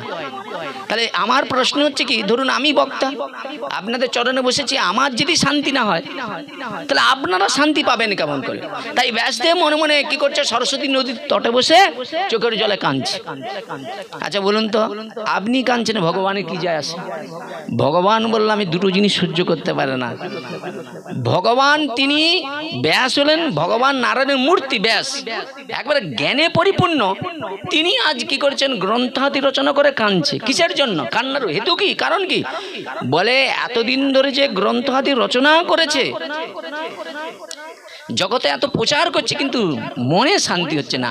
এমতো অবস্থায় ভগবান কি করলেন, কৃপা করে নারদ ঋষিকে পাঠিয়ে দিলেন। আচ্ছা এটা কার কৃপা? ভগবানের কৃপা। তদ্রূপ আমাদের এই যে গৃহেতে আমরা যখন হরিকথা শোনার জন্য বা হরিকথা কীর্তন করার জন্য যাই, সেখানে সাধু আসুক কি বৈষ্ণব আসুক, সেটা কার কৃপায়? স্বয়ং ভগবানের ইচ্ছায়। নিতাই গৌর প্রেমানন্দের বল কি আপনি নিমন্ত্রণ করছেন বহু, আপনার বাড়িতে কেউ আসে না, কারো ঘরে বিনা নিমন্ত্রণে দেখানো মাঠ ভর্তি হয়ে যায় না? সবই আপনার মনের উপরে নির্ভর করছে, হয় না? তো সেই জায়গায় দাঁড়িয়ে ব্যাসদেব মনে মনে চিন্তা করলেন, আর সেই সরস্বতী নদীর তটে বসে বসে কাঁদছে। কি করা যায়, কি উপায়? শান্তি তো দরকার, শান্তিটা পাবো কেমন করে? আর ঠিক ভগবান কি করলেন, ওই দুঃখ সহ্য করতে না পারে পাঠিয়ে দিলেন কাকে? নারদ ঋষিকে। বুঝেছেন? আর নারদ ঋষি যেই চলে গিয়েছে, ব্যাসদেবের গুরুদেবের নাম কি ছিল? নারদ, নারদের শিষ্য ব্যাস। ঠিক আছে, তাহলে ভগবান প্রথমে এই ভাগবতের তত্ত্ব কাকে দিয়েছিলেন? প্রথমে ব্রহ্মাকে দিয়েছিলেন। ব্রহ্মা সেটা কাকে দিয়েছিলেন? তার মানসপুত্র নারদকে দিয়েছিলেন। নারদ দিলেন কাকে? ব্যাসদেবকে। ব্যাসদেব দিলেন তার পুত্র সুখদেবকে। তারপরেই আমরা গুরু পরম্পরার মাধ্যম দ্বারা আজকে এই ভাগবত কথা পাচ্ছি। তাহলে এটা হলো মহাজন পথস্য গন্ধা। তাহলে মহাজনরা কেমন ছিল? এই হরি কথা কীর্তন করে কি তারা তাদের জীবিকা অর্জন করেছে নাকি? ওই চিটিংবাজি কথা ও মুখে বললে হবে না। তুমি সাধু যে তোমার প্রমাণটা তোমার ওই ঘর বাড়ি তোমার ব্যবহার দেখলেই বোঝা যাবে তুমি কত বড় সাধু। আরে যে সাধু অপরের দুঃখ দেখলে যার হৃদয় কাঁদে না, যে টাকা পয়সা ছাড়া কিছু বুঝে না, তুমি যদি মনে করো তার দ্বারাই তোমার মঙ্গল হবে, কোটি জন্ম চেষ্টা করুন মঙ্গল যদি হয়ে যায় আমি জুতো নাতে করে নিয়ে ঘুরবো। আরে রূপ সনাতন রাজার মন্ত্রী পদ ত্যাগ করেছিল, আপনি কি করেছেন বলুন না? বা আমি কি করতে পেরেছি, আমি আমার কথা বলছি, অন্যের কথা নেই। এই ত্যাগই হলো ভগবত ভজনের মুখ্য। তাহলে ব্যাসদেব মনে মনে চিন্তা করলেন, আমি যে এত সব কিছু করলাম, যদি শান্তি না হয়, এখন গুরু পাদপদ্ম যেই নারদ ঋষি এসেছে, সঙ্গে সঙ্গে নারদ ঋষির চরণে পড়ে ভুলুণ্ঠিত হয়ে কাঁদতে শুরু করেছে। গুরু চরণ ছাড়ে না, গুরু চরণ ছাড়ছে না, যে কৃপা করে বলুন, আমি এত সব কিছু করলাম, আমার মনে শান্তি যদি না হয়, তাহলে আমি যে শান্তি প্রতিষ্ঠা করার জন্য জগতে আমার এই শিষ্যর দ্বারা যে হরিকথা প্রচার করছি, তাহলে জীবের কল্যাণ কি করে হবে? আরে গৃহেতে ধরুন আমার মেশো ঘরে যে অনুষ্ঠানটা হচ্ছে, এর ঘরে তো ভগবানের জন্য রান্না হচ্ছে, প্রসাদ হবে, এরা আগে গ্রহণ করে না আপনাদের গ্রহণ করায়? এরা আপনারা যদি হরিকথা শ্রবণ করে যদি তৃপ্তি পান, প্রসাদ পেয়ে তৃপ্তি পান, সাধু সাধু বলেন, তাহলে ইনাম খরচ করা সার্থক, হ্যাঁ কিনা বলুন? তদ্রূপ ব্যাসদেব যে এত সব কিছু করে নিজে যদি তৃপ্তি না পায়, তাহলে তারা কত দুঃখের কথা ভাবুন। আর তখনই নারদ ঋষির চরণে পড়ে কাঁদতে শুরু করেছে, গুরুদেব, আমি এত গ্রন্থ আদি রচনা করলাম, একজন ভক্ত শ্রেষ্ঠ, একজন জ্ঞানী শ্রেষ্ঠ, ভাবুন দেখি। ভক্ত শ্রেষ্ঠকে নারদ ঋষি, আর জ্ঞানী শ্রেষ্ঠকে ব্যাসদেব। চিন্তা করুন, দুইজন, একজন ভগবানের মহান ভক্ত, আর একজন স্বয়ং নারায়ণ ব্যাস রূপে জগতের আসছে, কিন্তু এসেই কি করলেন, নারদের চরণে পড়লেন। নারদ মনে মনে চিন্তা করলেন, মায়াবদ্ধ জীবের মতো ব্যাস মায়ামুক্ত জীব, তাহলে মায়াবদ্ধ জীবের মতো এর শোক কেন, কষ্ট কেন, কি কারণটা জানতে হবে। আর কারণটা জানতে গিয়ে দেখলেন, কারণটা নিজের হেতুর জন্য না, অপরের কল্যাণের জন্য ব্যাসদেব গুরুচরণে পড়ে কাঁদছেন। তাই গৌর হরি বল। আপনি আমি কাঁদছি, আপনি কোনোদিন কেঁদেছেন গুরুদেবের চরণে, বা আমি কোনোদিন ভগবানের চরণে যিনি কেঁদেছি, যে ভগবান আমি তো তোমার মহান ভক্ত হওয়ার জন্য চেষ্টা করছি, অপরের বিপদ দেখে আমি যেন ওর পাশে দাঁড়াই, এই মানসিকতাটা নিঃস্বার্থভাবে হয়েছে? আরে নিঃস্বার্থ না হলেও সেটা কখনো ভক্তি হবে না, সেটা কাম হয়ে যাবে। আত্মন্দু প্রীতিবাঞ্ছা তারে বলে কাম, কৃষ্ণন্দু প্রীতিবাঞ্ছা ধরে প্রেমে নাম।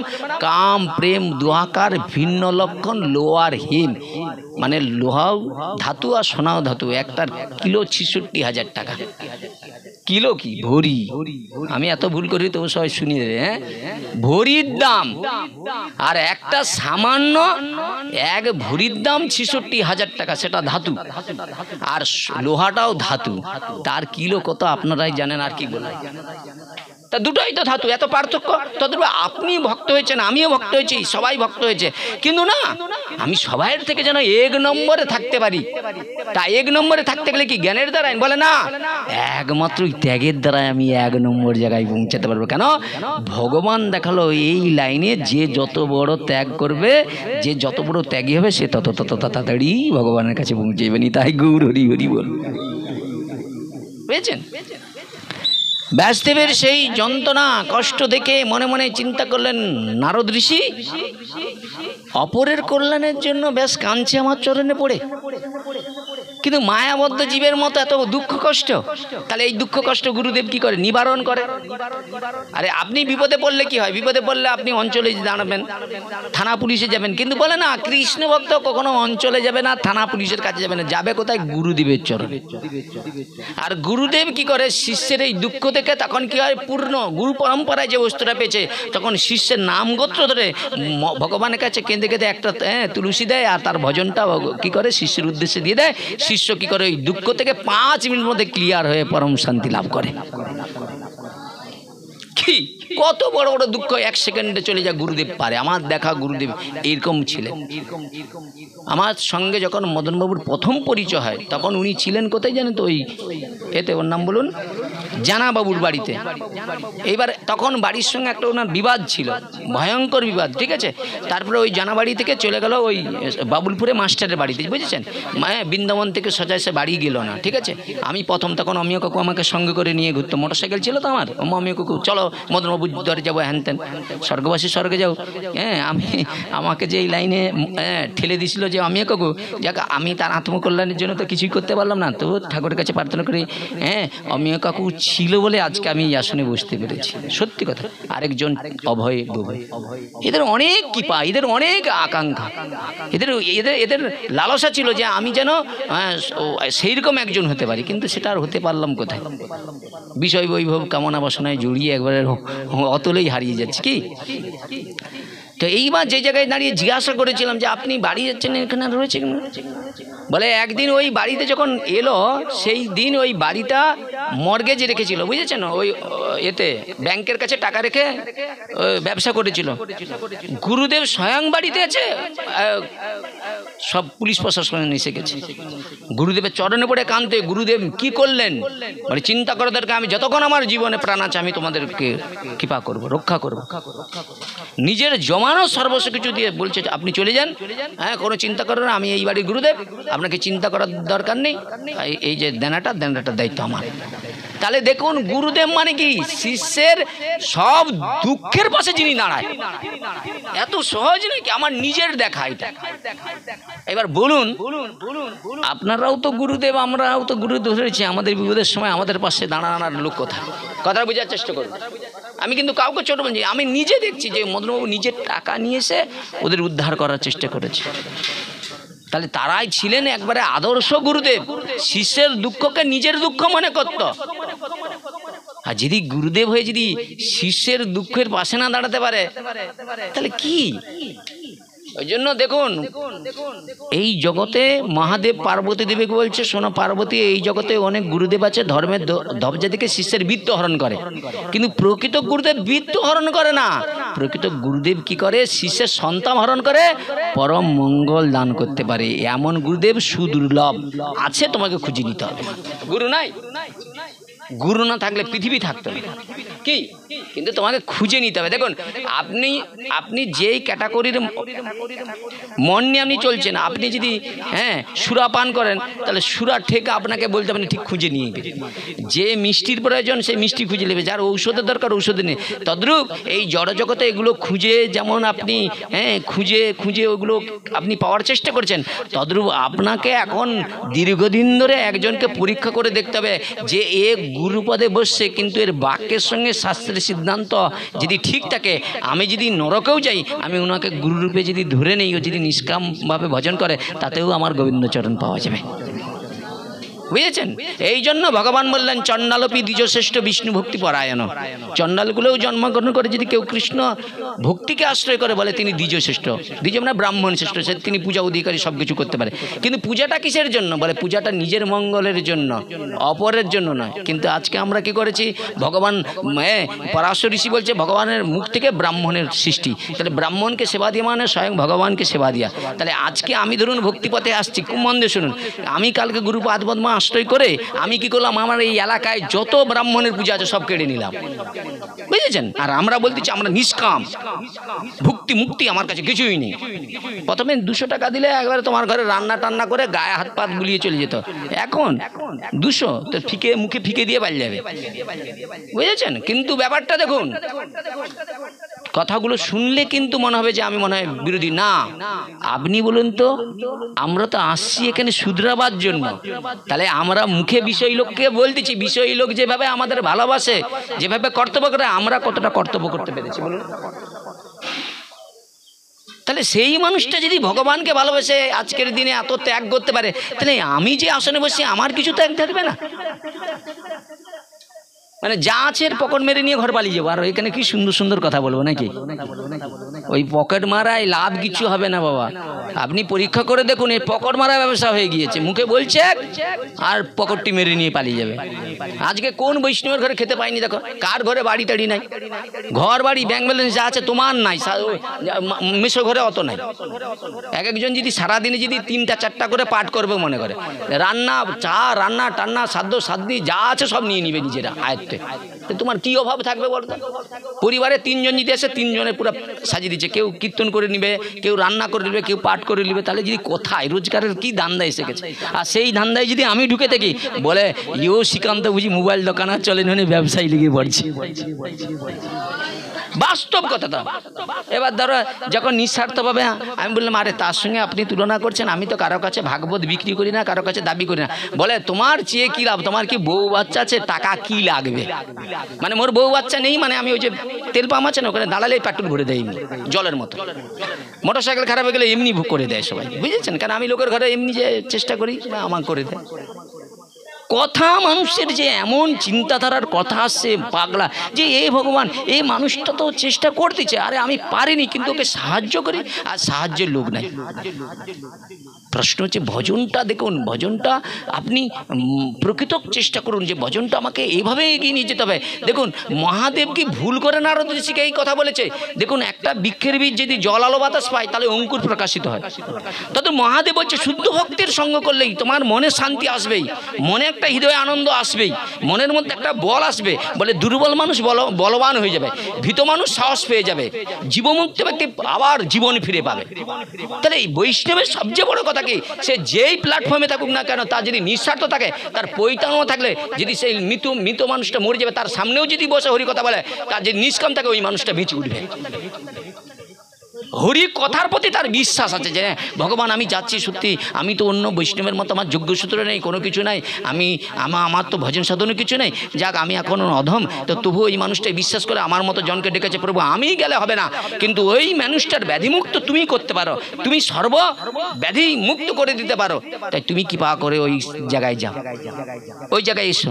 আর ভগবান যদি তোমার সঙ্গে চলে যায় ওই মানুষটার কোনো চিন্তা থাকবে, ও ফুটবল খেলার শক্তি পেয়ে যাবে। এটা হচ্ছে সর্বোপরি কথা, ভক্তির জিনিস। যে যেভাবে ভক্তি দিয়ে দেখেন, একটা দেখবেন চারিদিকে দেখেন ঘুরে ঘুরে আসছে, ডাক্তার দিকে রোগ ভালো হয় না। এক বৈষ্ণব ঠাকুর গোপালকে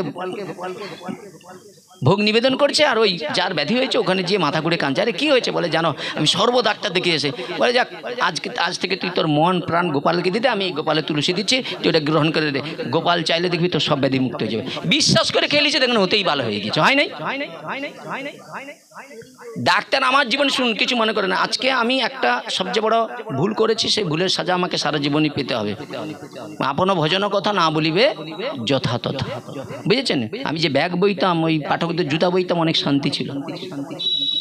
কোন জায়গায় জড়াইছে আমি পাঠকের মুখে শুনতাম, ওই মদনবাবু বা অন্যান্য পাঠকের মুখে শুনতাম যে যদি যত বড় ব্যাধি হোক না কেন, যদি কোনো ব্যক্তি নিষ্ঠার সহিত হরি কথা বলে তাহলে সে ব্যাধিমুক্ত হয়ে পুনর্জীবন ফিরে পায়। আমি এটা শুনেছি, কিন্তু বাস্তব জীবনে আমি কোনোদিন দেখি নাই। ব্যাগ বইতাম, কিন্তু ওই যে মানে হরি কথা শুনে যে আবার ভালো হয়ে যায়, এটা শুনেছি, দেখি নাই।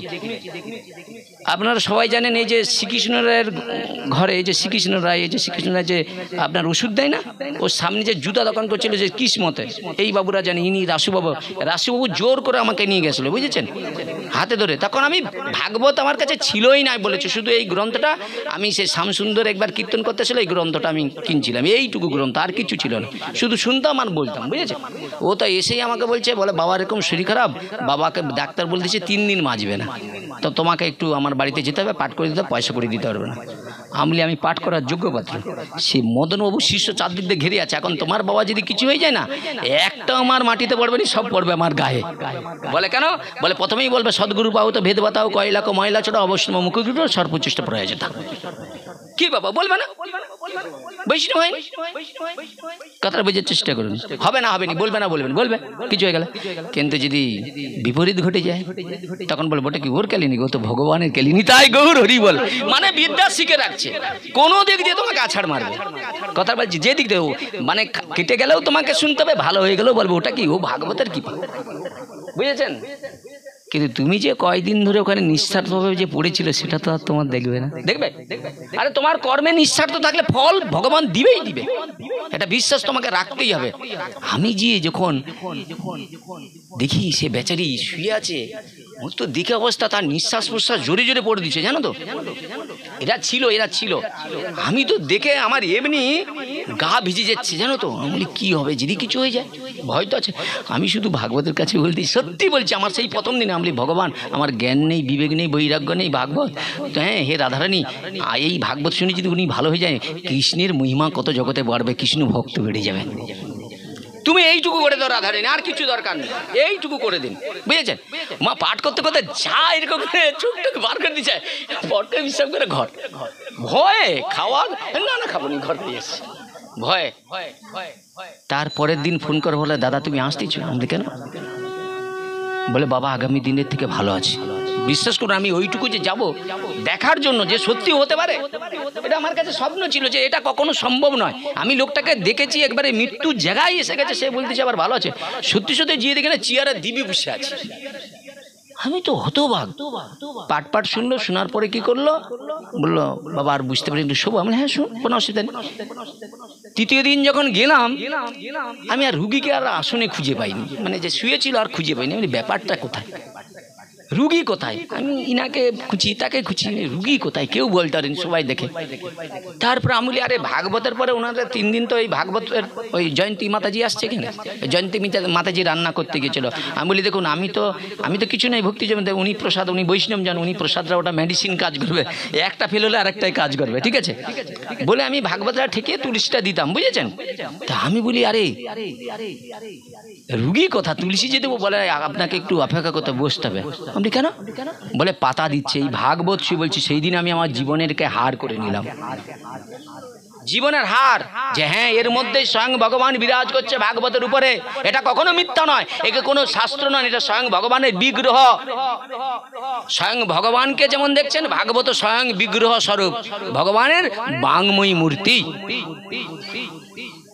এই যে দ্বাদশ স্কন্ধ, ভগবানের দ্বাদশ অঙ্গ, প্রথম এবং দ্বিতীয় ভগবানের চরণ যুগল, তার একবারে পুরা বর্ণনা করে দিয়েছেন ব্যাসদেব। কিন্তু সেই মানুষটা কত বছর না, 5 থেকে 7 বছর বেঁচেছিল, 5-6 বছর বেঁচেছিল। এই কিছুদিন আগে যখন আবার কতজন ওর বাড়িতে পাঠ করতে গেলে যেন তো আমার পরে, বুঝেছেন, কত দূর দূরান্ত থেকে পাঠ গেল। তারপরে আবার যখন পড়ে গেছিলাম, আমার কাছে আসছিল, আমার পাঠে পালিয়ে গেছিল বলে বাবার শরীরটা খারাপ ছিল, গেছিলাম, তোমার সঙ্গে সাক্ষাৎ হয়নি। বলে এতজন দিয়ে করালেন আর আমাকে খুঁজে কী লাভ হবে? মানুষ খুঁজে, মিথ্যা কথা বলবো না, সব ঔষধ মেডিসিন চলে গেলে ওই বৈষ্ণবকে খুঁজে, সত্যি কথা বলি, মিথ্যা বলবো না, খুঁজে, বুঝেছেন। এই যে প্রবণতা যে ভাগবত করে আমার বাবাকে ভালো করাবো, আরে ভাগবত করে তোমার বাবাকে ভালো করে কি লাভ হবে বলো? ওই গর্ধবের জীবনে কি দাম বলো? তুমি ভাগবত শুনে যদি একটা মানুষ প্রাণ ফিরে পায়, তার ভগবানের প্রতি রুচি জাগবে না? যে এ ভগবান, আমি তো মনে করলে 3 দিন ডাক্তার তো আমাকে বলে দিয়েছিল, আমি চলে যেতে পারতাম, কিন্তু গর্ধবের মতো 5 বছর বেঁচে কি লাভ? এই জন্য বলছে একদিন যদি হরিভজন করে যদি কেউ মারা যায়, সেটাই হলো তার জীবন, নালে গর্ধবের জীবন। কি বলুন? তাহলে ব্যাসদেব মনে মনে চিন্তা করলেন, নারদের চরণে পড়ে কাঁদতে শুরু করলেন। নারদ ঋষি কি করলেন? ব্যাসদেবকে বললেন, শোনো, তুমি একটা কাজ করো। বলে কি? বলে তুমি এতদিন ধরে যে কাজ করেছো, সেই কাজের দ্বারাই আগত কলিযুগের মানুষের কখনো মঙ্গল হতে পারে না। কেন না? কলির মানুষ তো মানে জিনিসপত্র, স্থান, ব্যক্তিগত সব কুলুষিত হবে। বৈষ্ণব একজন আরেক বৈষ্ণবকে সহ্য করতে পারবে না। তা ভাগবত মিথ্যা হয়েছে? ভাগবত খুলবো, ভাগবতে লেখা হয়ে আছে, একজন বৈষ্ণব আরেকজন বৈষ্ণবকে দেখলে সহ্য করতে পারবে না। একজন পাঠক আরেকজন পাঠককে দেখলেই মারপিট, গন্ডগোল লেগে যাবে। এ মনে করবো ও মোর কাড়ি নিচ্ছে, সে মনে করবে ও মোর কাড়ি নিচ্ছে, বুঝেছেন? তাহলে সম্প্রদায়ের কত বৈষ্ণব দেখা যাবে না? বৈষ্ণব বিবাদ, প্রত্যেকটা ঘরে নিত্য কলহ হবে। বলুন তো, বুকে হাত দিয়ে বলুন, প্রত্যেকটা ঘরে আপনারা যারা আছেন, কার ঘরে শান্তি আছে, কার ঘরে গন্ডগোল নাই বলেন? সে আমার ঘরেও কি বাদ আছেন? তাহলে আমি যদি প্রকৃত ঘুরি ভজন করি, তাহলে আমার ঘরে অশান্তি হবে কেন?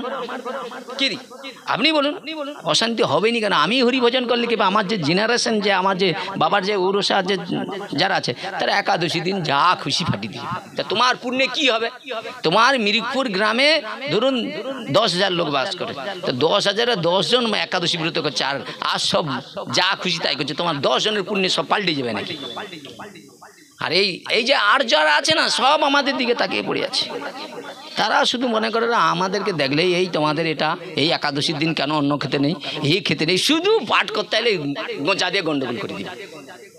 শুধু আমরা গেলেই শুধু এই জানো উমুক লোক বলে গেছে, আর উমুক লোক বলছে, তার কাছে উত্তর করছে। তুমি আমার দোকানে সে ভাই হাত জোড়ো, হাতে পায়ে ধরছি, তুমি তার কাছে যে প্রশ্ন করো, চলে যাবে গুঁজে এসে আমার দোকানে যে ঢুকে যে ওইসব প্রশ্ন করো। এই তোমার মিরপুরে এরকম কিছু লোক আছে, তোমার সেখানে ধরো অমুক বাবু বলে গেছে, তুমি সেখানে প্রশ্নের উত্তর জানি আমার কাছে চাচ্ছ কেন? আমি কি সেখানে পাঠিয়ে গেছি না কি করছি?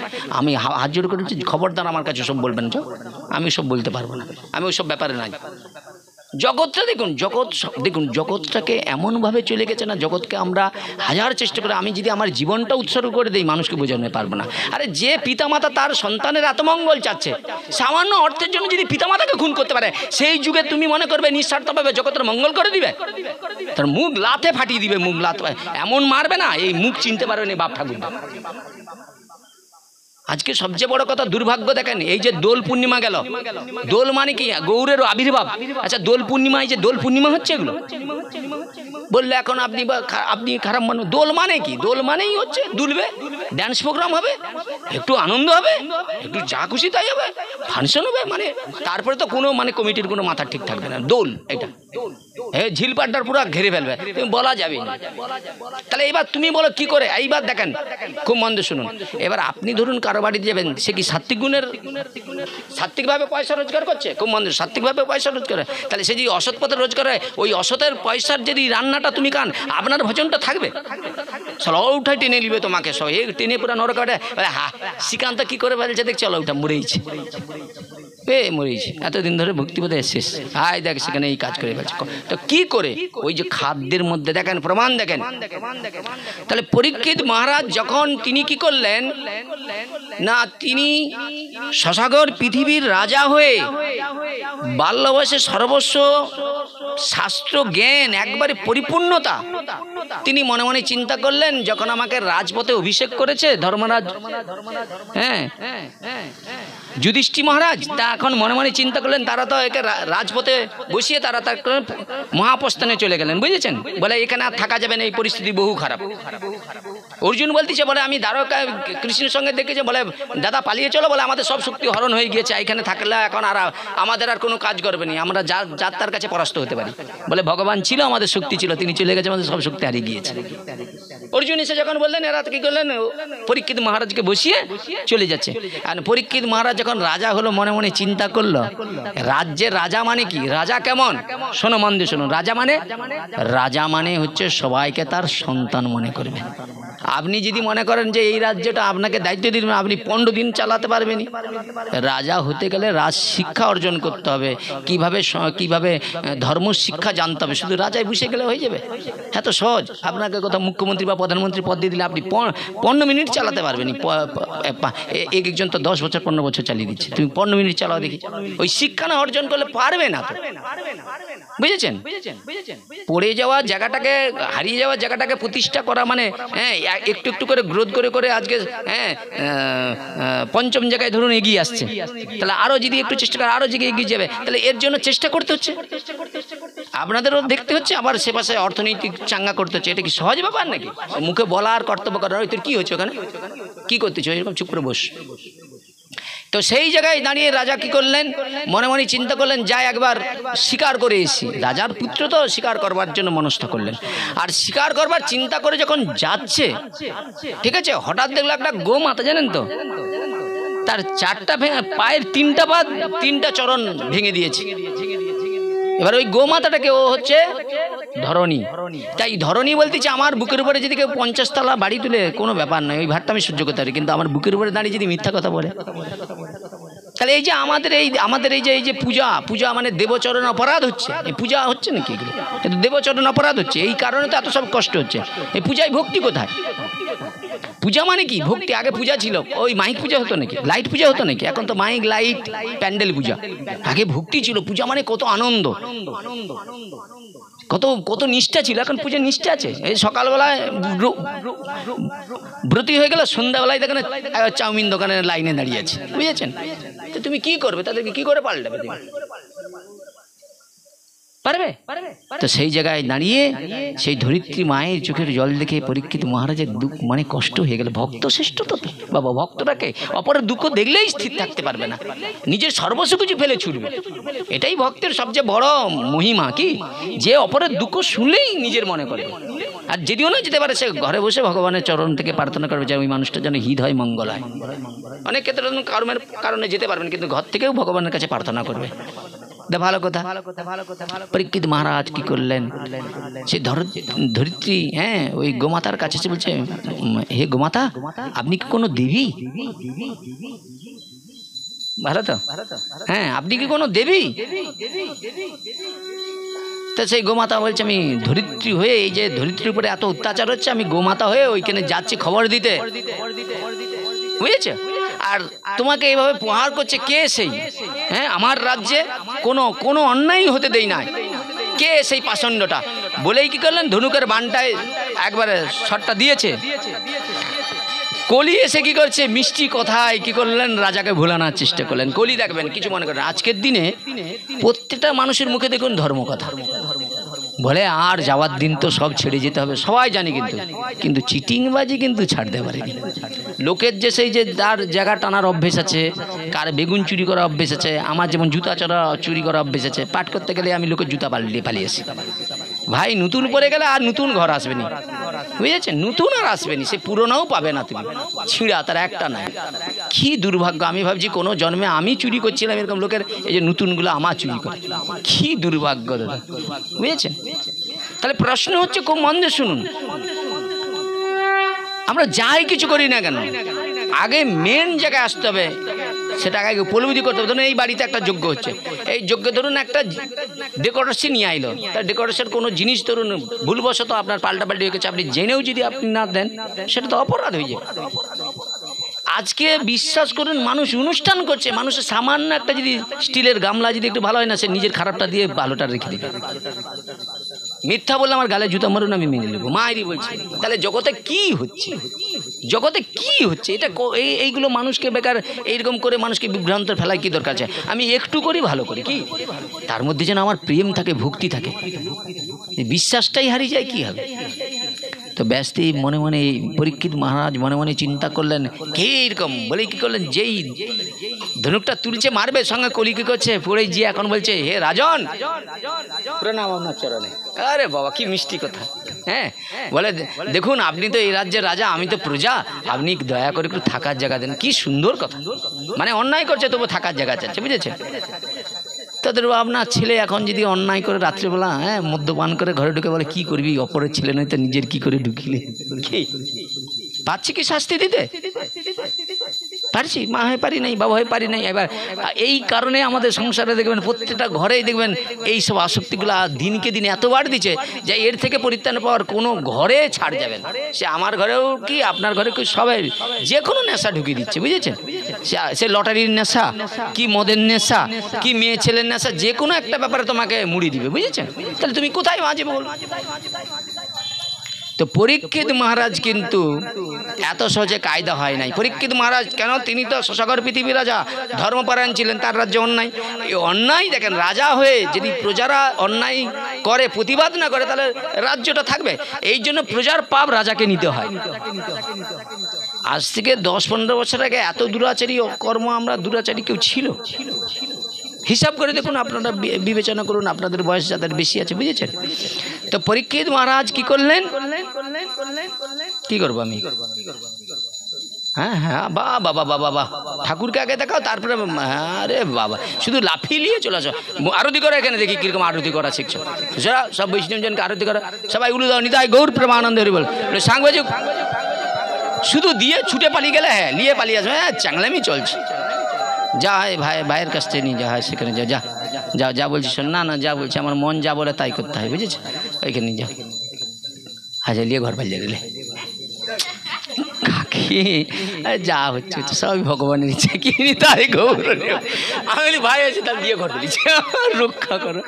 তো এও গোবিন্দের ইচ্ছা, কি সামনে থেকে চলে যাচ্ছে, কিছু করতেও পারছি না, ভাই হাই একটু দিয়ে যা, তাও দেয়নি। এই অবস্থা, এইরকম দেখুন, আমার কাছে সুখটা এরকম কাছ থেকে এসে পালিয়ে যাচ্ছে, মানে আমার ভজন সুখটা আমার কাছ থেকে আসতেছে, ও আড়াল দিক দিয়ে সামনে দিয়ে চলে যাচ্ছে, কিছু করতে পারেনি। কি বাবা! পরীক্ষিত মহারাজ মনে মনে চিন্তা করছে, রাজা তো, যদি কেউ প্রজা বিপদে পড়ে তাকে তো রক্ষা। এই শোনো কলি, আরে তুমি এত তাড়াতাড়ি এলে কেন? তোমার তো এখন দাপর যুগ শেষ হবে, তারপরে তুমি আসবে। বলে জানো, যেই দিন ভগবান কৃষ্ণচন্দ্র 125 বছর লীলা করে যেই দিন যেই ক্ষণে চলে গিয়েছে, ভগবান ছিল বলে আমি আসতে পারিনি, আমি শক্তিটা কাজে লাগাতে পারিনি, কিন্তু প্রভু চলে গিয়েছে, আমি এসে পড়ছি। তাই গৌর হরি বল। তদ্রূপ যতক্ষণ আমরা এই ভাগবত কথার মধ্যে আছি, ওই কলির বাবার ক্ষমতা না এখানে ঢুকবে, কিন্তু একটু যদি বেরিয়ে যায়, বাস এখানে দেখবে সব আবার সে আষাঢ়িয়া গল্প মায়ের আরম্ভ করে। এই মানে এরা নয়, আমাদের পাশে নিতাই গৌর হরি বল। মায়েদের বলা যাবে না, এরা লাস্টে আমাকে বাদ ঢাকে, জানে দুষ্টু রাস্তায় যেখানে সেখানে ধরে বলবে, হ্যাঁ সেদিন তুমি আমাকে বলছিলে, আমি গল্প করি নাকি, আমি শুধু বলছিলি মেয়ের ঘরে সে কবে আসবে, ওই কথাটা গল্প করি, বুঝেছেন? কিন্তু শাস্ত্রে বলা আছে, এই হরিবাসরে এসে গ্রাম্য কথা চলিবে না, বুঝেছেন? এবার আমাদের পাঠের বিশ্রামের দিকে আসছি, শুনুন। প্রসাদের ব্যবস্থা হয়ে গিয়েছে, আপনারা যারা উপস্থিত হয়েছেন একবারে মন প্রাণ ভরে প্রসাদ পাবেন। নিতাই গৌর প্রেমানন্দে হরি বল। মন প্রাণ ভরে। আবার যদি কারো মনে হয় যে যদি একটু আরো বেশি কিছু প্রয়োজন থাকে বলবেন, আমি সে রাস্তাও করে দেবো, কোনো অসুবিধা নেই, বুঝেছেন? মন প্রাণ ভরে, কোনো টেনশন রাখবেন না মনের মধ্যে, ঠিক আছে? নিজের থেকে বাড়িতে যারা আছে তাদের জন্য নিজে যদি প্রসাদ পেয়ে তাদের চিত্তবৃত্তিটা একটু পরিবর্তন হয়নি, তাই গৌর হরি বল। কেন আপনার তো হয়ে গেছে রে বাবা, কি আপনার তো হয়ে গেছে, যদি এখানের প্রসাদ পেয়ে যদি অন্যের হয়, বুঝেছেন? এই জন্য প্রসাদে কার্পণ্যতা করতে নেই, ঠিক আছে? ভালো কথা। তো পরীক্ষিত মহারাজ দেখলেন কি না এইরকম পরিস্থিতি, তখন পরীক্ষিত মহারাজ বললেন, শোনো তুমি, আমি এই রাজ্যের রাজা, তোমাকে আমি 4টা জায়গা দিলাম, সেই 4টা জায়গাকে তুমি আশ্রয় করে থাকবে। দ্রুত ক্রীড়া, তাসপাশা, জুয়া, সুরা আর অবৈধ স্ত্রী সঙ্গ। যা একবারে নৃত্য করতে করতে বেরিয়ে পড়লেন, বুঝেছেন? নৃত্য করতে করতে বেরিয়ে পড়লেন। রাজা বেশ পরম আনন্দে শিকার টিকার করে একবার রাজ্যে ফিরে এসেছে, পরম আনন্দে আছে। হঠাৎ এইরকম মনে মনে চিন্তা হলো, 1 বছর আগে তো ওই গিয়েছিলাম শিকারে, আজকের এই ভালো শুভ দিনটায় আজকে একটু হরিণ শিকারে যাব। তা হরিণ শিকারে যাবে ঠিক সেই সময় লক্ষ্য পড়ে গেল কোন জায়গায়? রত্নের ভাণ্ডার, মানে যেখানে বেশ একবারে সোনা মণিমুক্তা একবার কুচিত, যেখানে সেই রত্ন ভাণ্ডার, সেদিকে। আচ্ছা বলুন, রত্নটা মানুষ কোথায় গুছিয়ে রাখে? আপনারা বলুন, রত্নটা কোথায় গুছিয়ে রাখে? রত্ন ভাণ্ডারে। টাকা পয়সা কি আলমারিতে রাখে? তাহলে রূপ সনাতন পরশ পাথর সে ডাস্টবিনে ফেলে রাখছিল সেই বোকা। পয়েন্ট দেখুন, পয়েন্ট, ভাগবত পয়েন্ট, পয়েন্ট না যদি আপনি ধরতে পারেন তাহলে ভাগবতের কোনো কাজ হবে না। ও যতই দেখুন, এখানে পরীক্ষিত মহারাজ হরিণ শিকারে যাওয়ার পূর্বে রত্ন ভাণ্ডারটার কাছে দেখলেন বেশ একটা সুন্দর মুকুট রয়েছে। রাজা লোক তো একটু ভালো পড়তে ভালোবাসে, এই জন্য আমরাও যারা গোবিন্দের একটু দাস হয়েছি ভালোই পরমানন্দে এর ঘরে দেয় তার ঘরে দেয়, কি পুড়ে পুড়ে ভাই ছিঁড় দিয়েও পাচ্ছিনি। লাস্টে উনি ছিল এই কাঁকটাতে, ভাই নারদ ঋষি যে আমাকে ঘটকালি করছিল, তুমি পড়ো বাবা, নিতাই গৌরীর বলবো, যা টানতে পারছি না। কত পড়বে তুমি, কারো লাগলে বলবেন। হ্যাঁ, তো সেই জায়গায় দাঁড়িয়ে রাজা পরীক্ষিত মহারাজ কি করলেন না, ওই মুকুটটাকে পরিধারণ করে একবারে বেরিয়ে গিয়েছে, জানেন তো, শিকারে। আর মুকুটটা কার ছিল গো বাবা? তা জরাসন্ধু লোকটা কেমন? কলি কে বলে? কলি কি জরাসন্ধুর মুকুট? তাহলে এখন জরাসন্ধু লোকটা কেমন ছিল?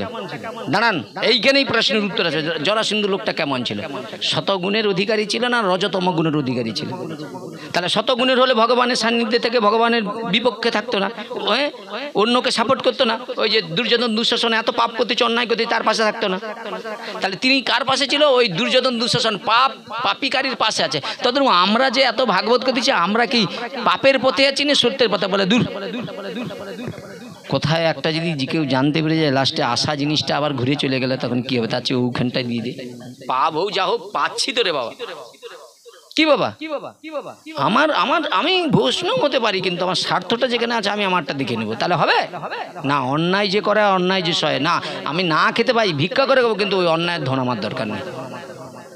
এটা করতে পারছি কি? পারি নাই। আর পরীক্ষিত মহারাজ কি করলেন? সেই জরাসন্ধুর মুকুটটা পরে যখন হরিণ শিকারে যাবে, পরীক্ষিত মহারাজকে দেখেই কলি দাঁড়িয়েছে, বলে দাঁড়ান। বলে আসে, আপনার তো বেশ ব্যবহারটা আমি জানি খুব ভালো, আপনি ধার্মিক রাজা, আপনি আমাকে এমন একটা জায়গা দিলেন, একটা জায়গাই পেলাম না। তাহলে এখানে প্রমাণ হলো কি, এই কলিযুগের আগে যে দাপর যুগ ছিল সেখানে কোন রকম খারাপ কাজ চলতো না, ওই তাস পাশা জুয়া হ্যানত্যান কিছু ছিল না। তাহলে এখন এলো কি করে? তাহলে তিনিও তো রাজা ছিল, এখন কি রাজা নাই? তাহলে রাজা এইগুলো মদত দিচ্ছে বলেই আমরা সব প্রজারা ধ্বংসের মুখে পড়েছি, লোভী হয়ে গেছি। নিতাই গৌর প্রেমানন্দে, বুঝেছেন? এরপরে সেই পরীক্ষিত মহারাজ কি করলেন? জঙ্গলের মধ্যে একটা মায়াবিন হরিণ, মায়া দেখেছেন? মায়া কেউ দেখছেন? মায়া দেবীকে কেউ দেখেছেন? এই দিকে হরে কৃষ্ণ, ওই দিকে দেখতেছে ভাগবত। মায়া দেখেছেন? মায়া কেউ দেখেছেন? আরে হ্যাঁ কি না বলুন, দেখেননি? আরে না, কি এই যে মায়া, আমি আমার বাবার কাছে আমি সন্তান, মায়া তো এটা একটা দেহ। আরে আমি তো আর আত্মা নয়, তাহলে আমি কিন্তু কারো পুত্র নয়, কারো ভাই নয়, কারো বন্ধু নয়। কখন হবো? আমি যখন ধর্মপদ আশ্রয় করে গুরুদেবকে হৃদয়ে ধারণ করতে পারবো, তখনই হবে সেই সে পরমবন্ধু, সেই পিতা মাতা, কৃষ্ণের চরণে যিনি প্রেম ভক্তি দাদা। আমি যদি কারো চরণে ধরে ভক্তিপথে আনার চেষ্টা করি, তবেই আমি বন্ধু, নালে শত্রু। তার প্রমাণ প্রহ্লাদ মহারাজ তার অসুর বন্ধু বান্ধবদেরকে এমন তত্ত্ব কথা বলছে, তারা প্রহ্লাদের মতো ওইটুকু বাচ্চার মুখে ওই সেই তত্ত্ব কথা শুনে বলছে, প্রহ্লাদ তুমি এগুলো জানলে কি করে? বলে আমি যখন মায়ের গর্ভে ছিলাম, নারদ ঋষির বদন থেকে হরি কথা শুনে আমি হরি ভক্ত হয়ে গিয়েছি। নিতাই গৌর প্রেমানন্দে হরি বল। এই তো এবার গর্ভে যদি সন্তান থাকে, যদি বলা হয় একটু ভাগবত করা, বলে ভাগবত করা মানে বলে বৈষ্ণবজনের পেট চলবে বলে মুরগের কচিটাকে ভাগবত শোনার কথা কি করবো, আর ফেলতে পারিনি, করে দিই, ইচ্ছা নেই, এবার জোর করে দিলে সে কি করে হবে? সে প্রহ্লাদ মানে ধ্রুব হবে? সেই ভালোবাসাটা এখন তার মাটির আগে, সেই যে মায়ের মনের ইচ্ছা, যে তাকে জোর করে দিয়ে দিলে হবে? পিপাসা নেই, তাকে জল দিলে হবে? তার ভাগবত কথার প্রতি পিপাসা নেই, রুচি নেই, তুমি ভাগবত শুনলে তোমার পুত্র ছেলে হয়ে যাবে না, তার বিশ্বাসই তৈরি হয় না। আর বিশ্বাস যদি তৈরি হয়েছে না, শ্রীকান্ত যেমনি তুলে তুলসী দিয়ে দিলে তাতেই হয়ে যাবে। তোমার যদি মনে হয় না ধ্রুবকে দিয়ে করবে, কেন, ধ্রুব লোক থেকে আসছে তো, এই ধ্রুব লোককে দিয়ে কাজ হবে। বিশ্বাস না যদি থাকে, পুরাটাই জগৎটা বিশ্বাসের উপরে চলছে। কি বলছি বুঝতে পারছেন? এখন সেই জায়গায় দাঁড়িয়ে এখন সেই মায়াবিন হরিণের পিছনে ছুটছে। তারা এই জগতে দেখেন, এইটা এখানে কিন্তু বাড়ি ছিল না, এবং ভবিষ্যতে ওটা থাকবে না। আজ যেটা আছে এটা ভগবানের ইচ্ছায় আছে, তাহলে এটা ভবিষ্যতে ছিল না, আজকে ভগবানের ইচ্ছা আছে, তাহলে আমিও ভবিষ্যতে ছিলাম একটা দেহ না, আমি আত্মারূপে, আজকে কিন্তু আমি দেহরূপে একজন শ্রীকান্ত। আবার এই পঞ্চভৌতিক দেহটা আমাকে ত্যাগ করতে হবে, আমার অস্তিত্ব থাকবে না, কিন্তু আমার অস্তিত্ব তখনই থাকবে যদি আমি নিষ্কামভাবে কারো ভিতরে ঢুকে যেতে পারি। প্রেম সে বলুন নিতাই গৌর প্রেমানন্দের বলুন। আমি মারা যাবো, তবু বলবে জানো তো ওই ছেলেটা দেখো, ওই লোকটা, ওই ছেলেটাকে না, শ্রীকান্ত বলে একটা ছেলে ছিল, ওর হাতে পায়ে ধরে না ওকে বলছিল, ওই সেদিন থেকেই কিন্তু ভক্তি রাজ্যটাকে আসে, দেখ তার মধ্যে যেই গুণের মধ্যে সেই গুণ দেখা যাচ্ছে। নিতাই গৌর হরি বল। নাহলে আমি ত্যাগের কথা বলবো, আর ও কি করবো, ভোগের কথা বলবো, হবে? এই জন্য গুরু শিষ্য কেন তৈরি করে, বলে শিষ্য হবে গুরুর মতো। নাহলে যদি আমি ত্যাগী হয়ে আমার শিষ্য যদি ভোগী হয়ে যায় তাহলে হবে?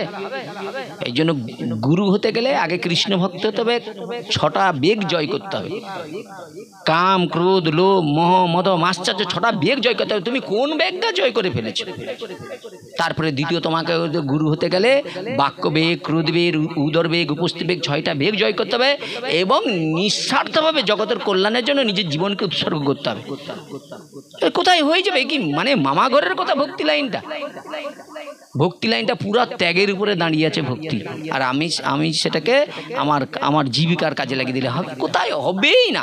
আপনি 1,00,000 কোটিবারও যদি হরিনাম করেন কাজ হবে না। এই জন্য বলছে ভজনের মধ্যে শ্রেষ্ঠ নববিধা ভক্তি। কি বাবা বলে নাই, কৃষ্ণ প্রেম কৃষ্ণতে ধরে মহাশক্তি, তার মধ্যে সর্বশ্রেষ্ঠ নামও সংকীর্তন। তারপরের কথাটা মানুষের নির অপরাধে লইলে পায় প্রেমধন, এহনো নাম যদি লহ কোটিবার, নয় প্রেম নহে শ্রুদার, তাহলে জানিবে অপরাধ তাহাতে প্রচুর, কৃষ্ণ নাম বিস্তাতা না হয় অঙ্কুর। প্রমাণ বলে গেলেন মহাদেব, যে একটা বৃক্ষের বীজ যেমন জলালো বাতাস পেলে অঙ্কুর প্রকাশ হয়, ভক্ত সঙ্গে আপনার হৃদয়ে ভক্তি বাড়বে, ভগবানকে পাওয়ার আকাঙ্ক্ষা জাগবে। কিন্তু আবার যদি একটু বিষয়ী লোকের কাছে যান, ওই ভক্তিটা শুকিয়ে একবারে, বুঝেছেন? এই জন্য খুব সাবধান। এই জন্য বলছে ব্রহ্মাণ্ড ভূমিতে কোনো ভাগ্যবান জীব গুরু কৃষ্ণ প্রসাদ আয় ভক্তিলতা বীজ, মালি হইয়া সেই বীজ করে আরোপণ, শ্রবণ কীর্তন জলে কর সেটন, যেদি উঠে হাতির মাথায় পড়িয়ে ছিঁড়িয়ে শুকিয়ে যায় পাতা। এই বৈষ্ণব অপরাধ দেখলে সব শেষ, ক্ষুদ্র অপরাধ খুব সাবধান থাকতে হবে, বুঝেছেন? তাহলে এই যে প্রশ্ন হচ্ছে কি না, পরীক্ষিত মহারাজ সেই মায়ের পিছনে ছুটছে, তাহলে আমরা যাই কিছু করি না কেন, এই জগতে আমি অর্থের দ্বারা একটা বাড়ি করতে পারি, আমি আমার স্ত্রীর গলায় 10 ভরি সোনা দিতে পারি, আমার ঘরের আগের দিকে একটা 4 চাকা 6 চাকা থাকতে পারে, কিন্তু ভক্তি না থাকলে তোমার কি দাম? সে তো মায়া। কিন্তু যদি একটা মানুষ সারাদিনে যদি 1,00,000 নাম করে, আর কেউ যদি 1 কোটি টাকা কামায়, দুটো কি সমান হয়ে যেতে পারে? কখনো সম্ভব না। নাম দিতে পারে ভগবানকে, আর অর্থ দিতে পারে কি আপনাকে নরকগতি। অর্থ কখন দিতে পারবে? যদি আপনি জানতে পারেন এই যে ভগবান, আমি আমার কর্মফল অনুসারে যে অর্থ পেয়েছি, আমি আজ থেকে প্রতিজ্ঞা করছি যতদিন বাঁচবো, আমার একটা সংকল্প, আমি সংসারে আমি স্ত্রী পুত্র পরিজন সবাই করব, কিন্তু আমি যতদিন বাঁচবো ওই মাসে একটা করে একাদশী ব্রত, ওই আমার 40,000 কি 30,000 টাকা রোজগার করি, তার থেকে আমি 2,000 টাকা খরচ করব সাধুগুরুর সেবায়, তাতেও তোমার সদ্গতি হয়ে যাবে। কিন্তু সেটাই বলা যাবে না যে আমি করছি, ভগবান আমাকে শুভবুদ্ধি দিয়ে দিয়েছে, বাস আমি কতটা করতে পারছি, এরা যদি সবাই এসে খুশি হয়ে যায়, বাসা তাতে ভগবান খুশি হয়ে যাবে। এই হলো কথা। পরীক্ষিত মহারাজ কি করলেন, সেই মায়ার পিছনে ছুটতে ছুটতে গভীর বনে চলে গিয়েছে। তাদের আমরা, আমার বাবা, আমার ঠাকুরদা মায়ের পিছনে ছুটছে, ছুটতে ছুটতে অকালে মৃত্যুবরণ হয়ে যাচ্ছে। কি বাবা, অকালে চলে যাচ্ছে। আমার ঠাকুরদা চলে গেছে, এইভাবে একবার সিরিয়াল ধরেছে, আমিও চলে যাব। কিন্তু কিসের পিছনে ছুটতেছি? সেগুলো মায়ার পিছনে। কিন্তু আমাদের প্রয়োজন ছিল ভক্তি প্রয়োজন। আর ভক্তির মুখ্য উদ্দেশ্য কি? ভক্তি ভগবানকে আপন করে পাওয়া যায়। পরীক্ষিত মহারাজ কি করলেন, সেই হরিণের পিছনে ছুটতে গিয়ে তিনি কি করলেন, একবার পথ হারিয়েই বসেছে। তাহলে পরীক্ষিত মহারাজ তিনি সর্বজ্ঞ, সর্ববিদ্যায় পারদর্শী, পথ হারিয়ে ফেলছে। আর আমরা তো কি বলবো, আমাদের বিদ্যা বুদ্ধিও তো কম, বিদ্যা বুদ্ধি তো সেরকম নাই। তাহলে আমরা যে পথ হারাইনি এটা আমরা জানবো কি করে? তাহলে আমরা হারিয়ে যে পথ, আমরা যে যেখান থেকে আসি সেই পথটা জানি, ভগবানের কাছে ওখান থেকে তো চলে আসছি, ওইখানে যাবো কিভাবে সেটা পথ খুঁজছি। ওখান থেকে আসা সহজ, যাওয়াটা কঠিন। এবার যেতে গেলে তোমার তো ওই সে কাঁটা লতা আগুন সব কিছু পেরিয়ে যেতে হবে। এই মায়া সংসারে তিমি মাছ আছে, তোমাকে মায়া রূপ গিলে নিবে, তো তুমি যাবে কি করে? বলে যেতে গেলে তোমাকে একটা কাজ করতে হবে। বলে কি? তুমি এই মায়ার সংসার থেকে উদ্ধার পেতে গেলে তোমাকে একটা কাজ করতে হবে। বলে এই মায়ার সংসার থেকে তারাই উদ্ধার পেতে পারবে যার গুরুতে নিষ্ঠা রয়েছে। নিতাই গৌর প্রেমানন্দ। গুরু হচ্ছে কি? বলে এই মায়া সংসারের হচ্ছে তরণী চালানো।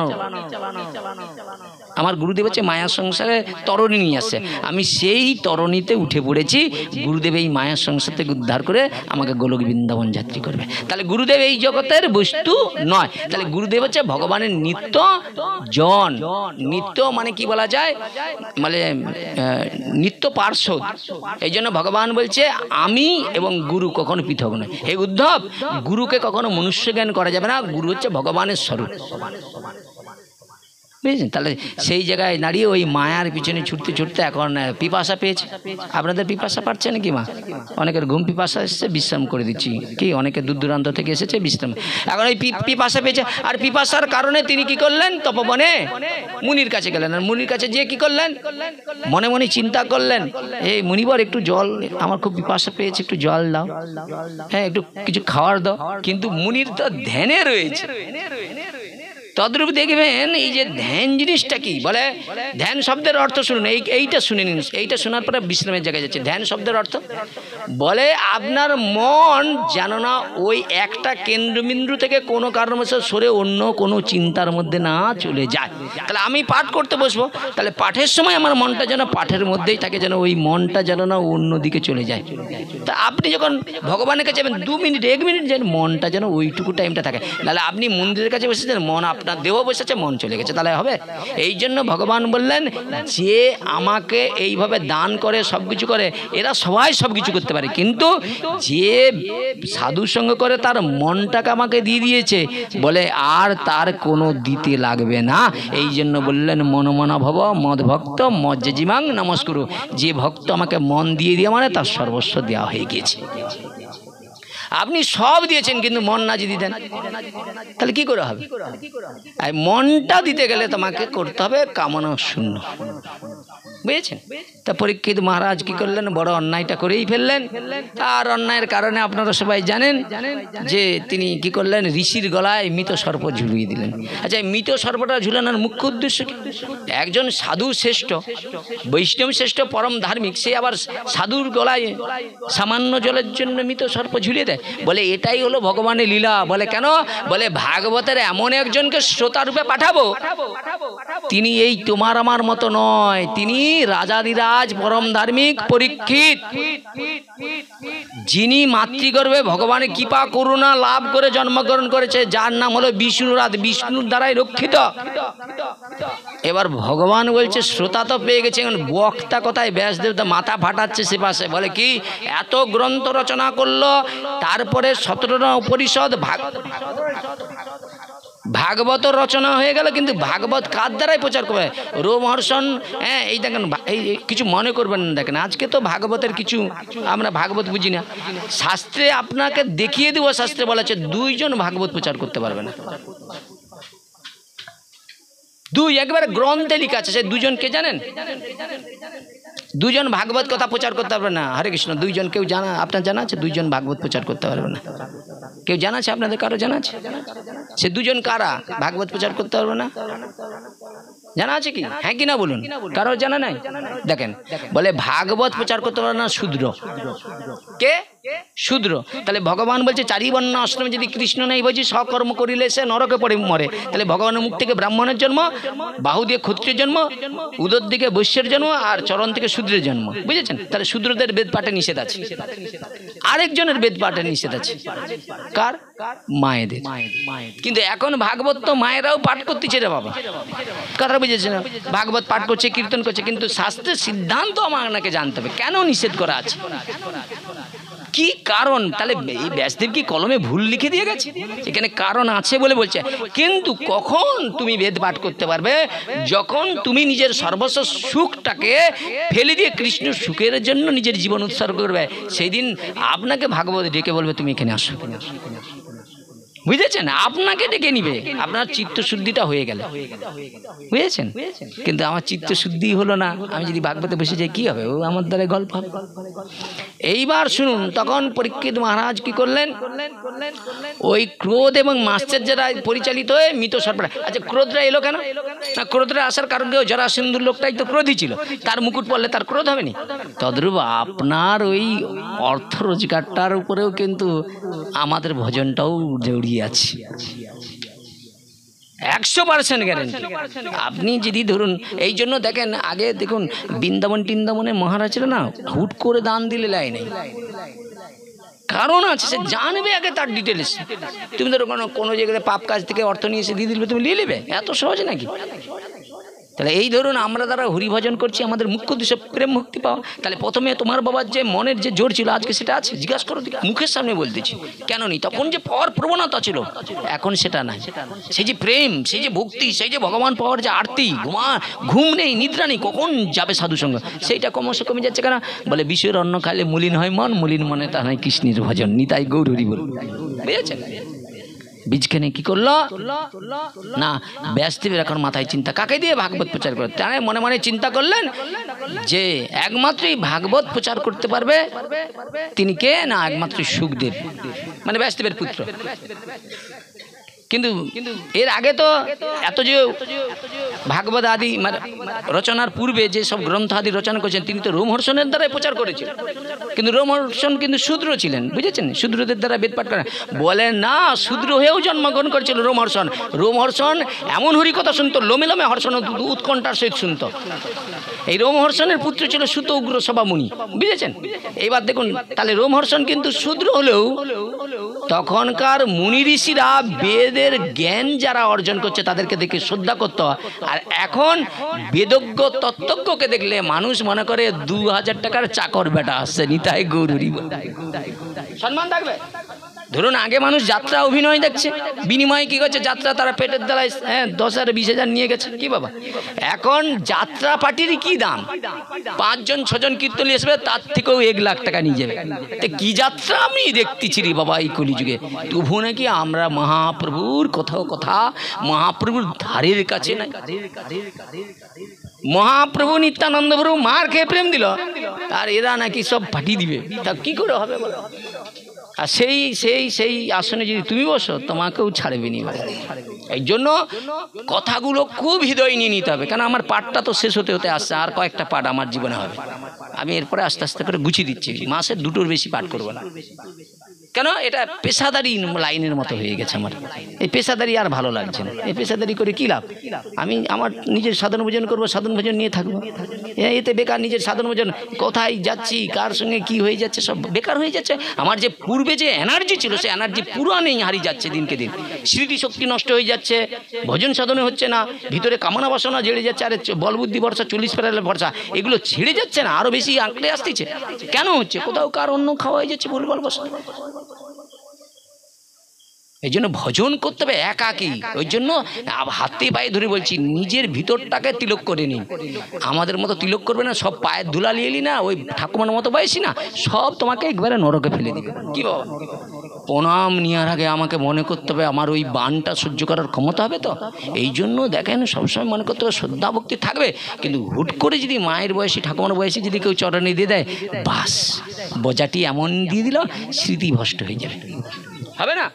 এখানে প্রণাম নিতে গেলে ভয় রাখতে হবে যে আগুনে হাত দিলে এই আঙুলটা পুড়ে যাবে কি, কিন্তু বেঁচে তো থাকবে রে বাবা, একতলা থাকলে পড়লে মাজবো, কিন্তু বৈষ্ণব চরণ অপরাধে গেলে কোনো শুদ্ধ বৈষ্ণব যদি আমার মতো অধম জনকে প্রণাম করে আমার ভজন থাকবে, সব উড়িয়ে চলে যাবে, কি বাবা থাকবে না। আমি আমার ক্যারিয়ার নিজে ঠিক নেই, আমি লোকের বাড়িতে যাব বৈষ্ণব হয়ে যাচ্ছে, সেখানে গিয়ে প্রণাম টনাম নিয়ে বেশ ফুলের মালা টালা পরে 500 1000 2000 5000 নিয়ে পালিয়ে আইলাম, তা ওই পাপগুলো কাকে টানবে? আমাকে টানবে না।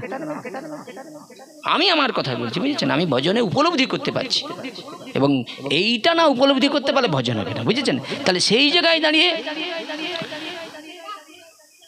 ব্যাসদেব রোমহর্ষণকে দিয়ে হরিকথা প্রচার করেছিলেন, কিন্তু রোমহর্ষণ একটা যজ্ঞ হচ্ছে, সেখানে রোমহর্ষণ গিয়েছে, ঋষিরা পর্যন্ত রোমহর্ষণকে দেখে শ্রদ্ধা করলেন, একবারে তাকে মানে পাদর্ঘ্য দিয়ে পূজা আদি করলেন। তাহলে শূদ্র কিন্তু তার বেদপাঠ করা উচিত নয়, তবুও রোমহর্ষণ কেন এত বড় সুযোগ পেয়েছিল? বলে তখনকার দিনে বেদের জ্ঞানকে মানুষ সম্মান করত। আজকে আপনার বুকে হাত দিয়ে বলুন বেদপাঠ হচ্ছে, আপনারা পাঠককে সেই শ্রদ্ধা করতে পারছেন না, কেন না? আমি যে পাঠের আসনে বসে আমি আমার দোষটা দেখতেছি না, হায় রামবাবু শ্যামবাবুর দোষ দেখতেছি। যেদিন নিজেরটা যেদিন দেখতে পাবো সেদিন মনে করবো আপনাদের কি ভাই কিছুটা মনে হয় এগারোনার চেষ্টা করছি। এই জন্য দোষ অন্যের দেখার দরকার, দোষটা নিজের মধ্যে দেখতে হবে। ভজনটা তোমাকে নিজেকে করতে হবে, কোথায় হচ্ছে না, রুচি কেন কমে যাচ্ছে, কেন সেই প্রবণতা হচ্ছে না, হরি কথা বলতে বলতে যে একটা আনন্দ, একটা যে সুখ হতো সেই সুখটা হচ্ছে না, তাহলে কোথাও অপরাধ আছে। তাহাতে প্রচুর কৃষ্ণ নাম বিস্তাতে না হয়, এ তো সহজ কথা।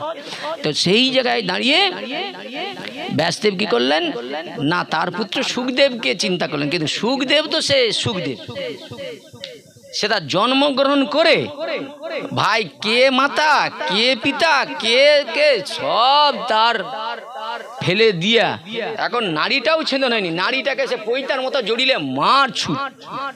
আর ব্যাসদেব বলে হায় হায় এত কষ্ট করে যদি একটা পুত্র পেয়েছিস, সে তার জন্মানোর সঙ্গে সঙ্গে নামকরণও করা হলো নি, তার কোনো ক্রিয়া হলো না, ছুট। কেন? সে পরম ব্রহ্মের ধ্যান করবে, বুঝেছেন। ব্যাসদেব কি করলেন, সে কি করলেন, পিছনে পুত্র বিরহে কাতরে কাঁদছে, আরে হা পুত্র ফিরে আয় ফিরে আয়। আর এই জঙ্গলে গিয়েছে, জঙ্গলে দেখলেন অপ্সরী রমণীরা, তারা কি করেছে জলকেলি করছে, পরনে পোশাক নাই, বুঝেছেন। এ মতো অবস্থায় সুখদেবকে দেখে তারা প্রণাম নিবেদন করলেন। অহভাগ্য, আজকে সুখদেবের মতো, হ্যাঁ সুখদেবের মতো 16 বছরের ছেলেকে দেখে তারা প্রণাম করছে, কিসের জন্য? বলে সুখদেব ছিল পরম ব্রহ্মজ্ঞ, তিনি সর্বজীবের মধ্যে কৃষ্ণ দর্শন করছে। যেই দিন আমরা এই সাধু সঙ্গ করে সে সবার মধ্যে কৃষ্ণ দর্শন করব, তাহলে মনে করব যদি কিছু গুরু কৃপা হয়েছে হয়েছে, নিতাই গৌর হরি বল, আমাদের চোখে সবাই ভালো হবে, বুঝেছেন বুঝেছেন।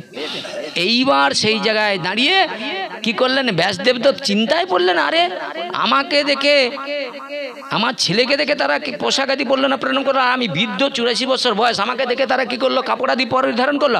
এতেই ব্যাসদেবের চিন্তা, এসেই কি করলেন সঙ্গে সঙ্গে কি করলেন তাদের সঙ্গে কথা বাক্য বলছে, আর এ তো এক মানে দুগ্ধ দুয়া টাইমটা পর্যন্ত কোথাও দাঁড়ায় না, বুঝেছেন। বাস হাওয়া ঘুরে দেখে না, নাই ব্রহ্মজ্ঞ মানুষ কি দাঁড়ায় নাকি, সে কি আমাদের মতো বিষয়ী লোকের কাছে 2 মিনিট দাঁড়াবে না।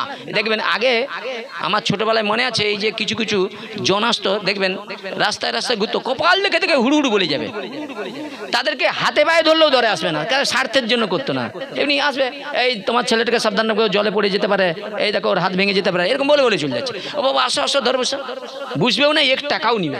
আমার দেখা, আমার নিজের দেখা ছোটবেলা, কিন্তু সেসব লোক আজ দেখিনি, কালের সঙ্গে সঙ্গে হারিয়ে গেছে। আর এখন দাঁড়ায় দাঁড়ায় হাত দেখে, নিজের ঘরে যদি হাত দেখে যদি ওপরের মঙ্গল করবে, তাহলে নিজের এত লিয়ে যায়, তা সে নিজে সুখী নয়, সে আমাকে তোমাকে সুখী করবে। সেই জায়গায় দাঁড়িয়ে পরীক্ষিত মনের দুঃখে কি করলেন, কুঠিরে ফিরে এলেন, আর ওখান থেকে বেদারে যাচ্ছে, জঙ্গলে জানেন তো পশু পশু শিকার করে।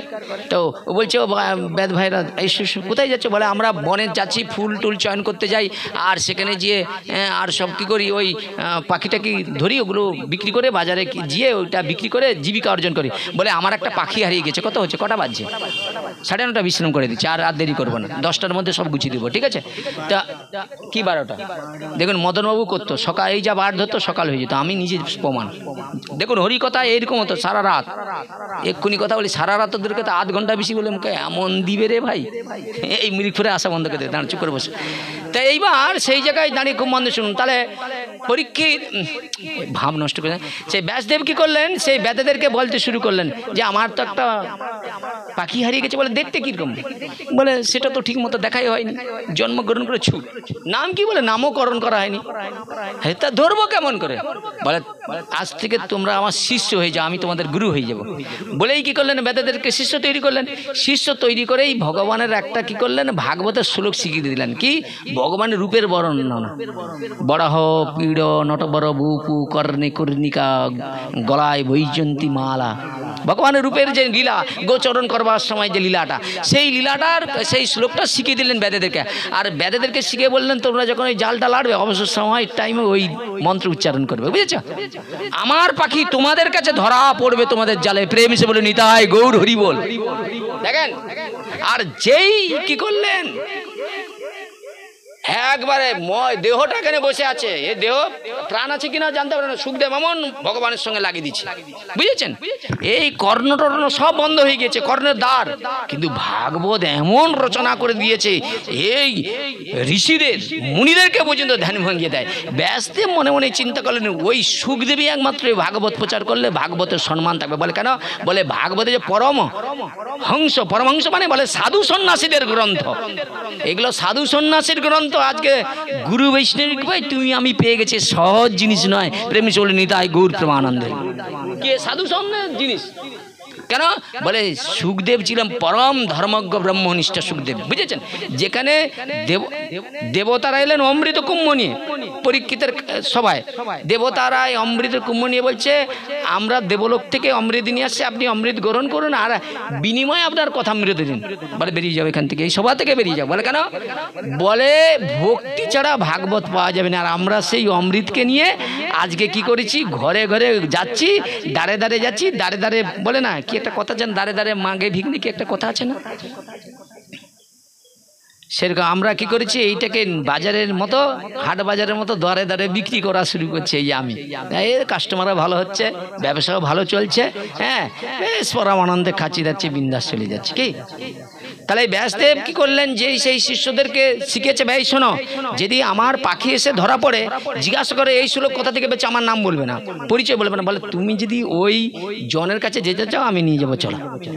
বাস যা সেই শ্লোক পাঠ করা শুরু করেছে, এই যে কর্ণবন্ধ হচ্ছে, কর্ণ ছেদ করে একবারে সুখদেবের ধ্যানকে দিচ্ছে মুড়িয়ে পুরা ভেঙে। বাস সুখদেবের ধ্যান ভেঙে গেছে। সুখদেব ছুটে এসে বেদেদের কাছে বলে ও ভাই এই এই এই এই শ্লোক পেলে করে, আমি তো এরই ধারণ করতে আসি। বলে এই বস্তু আমার গুরুদেবের কাছে আছে, বলে আমি ওনার সঙ্গে দেখা করতেছি। বলে তাহলে চলো আমাদের পিছনে পিছনে। বাস নিয়ে এলো। আর পিতা কি করলেন, ব্যাসদেব পুত্রকে পেয়ে ভাগবত শিক্ষা একবারে শিক্ষিত করে দিলেন। কেন না, ভাগবত যিনি পাঠ করবে তিনি যেন কামনা শূন্য হৃদয় হয় এবং ভাগবত মেনে জগতের পরম মঙ্গল যাতে হয় সেই চিন্তা করে ভাগবত আসনে বসতে হবে, বুঝেছেন? তা আমার দ্বারা হবে? তাহলে সুখদেবকে খুঁজতে হবে, বুঝেছেন? কারণ আমি কর্মফলে এখানে বসে পড়ছি, তো আমি এর সম্মান রক্ষা করতে পারবো না, বুঝেছেন? তো এইবার কি করলেন, পিতার কাছ থেকে তো ভাগবত শিক্ষাটা গ্রহণ করে নিচ্ছে, এইবার খুঁজছে এমন একজন শ্রোতার কাছে ভাগবত পাঠ করব। ভগবানের লীলা দেখুন, শ্রোতার হিসাবে পাঠিয়ে দিলেন কাকে? পরীক্ষিত মহারাজকে। দেখেন তাহলে একজন ভক্ত শ্রেষ্ঠ, একজন জ্ঞানী শ্রেষ্ঠ আবার হয়ে গেল, বুঝেছেন? আর সেখানে কি সুখদেব ব্যতীত আর কেউ ছিল না, সেখানে ব্যাসদেব যিনি নিজেই ভাগবত রচনা করছে, সে ব্যাসদেব নিজে ব্যাসাসনে বুঝলেন না। কেন বলুন, কেন বুঝলেন না? ভাগবত তো তিনি রচনা করছে, তিনি তো সুখদেবকে বসিয়ে আসন ছেড়ে দিলেন, ব্যাসদেব নিজে ব্যাসাসনে বসলেন না কেন?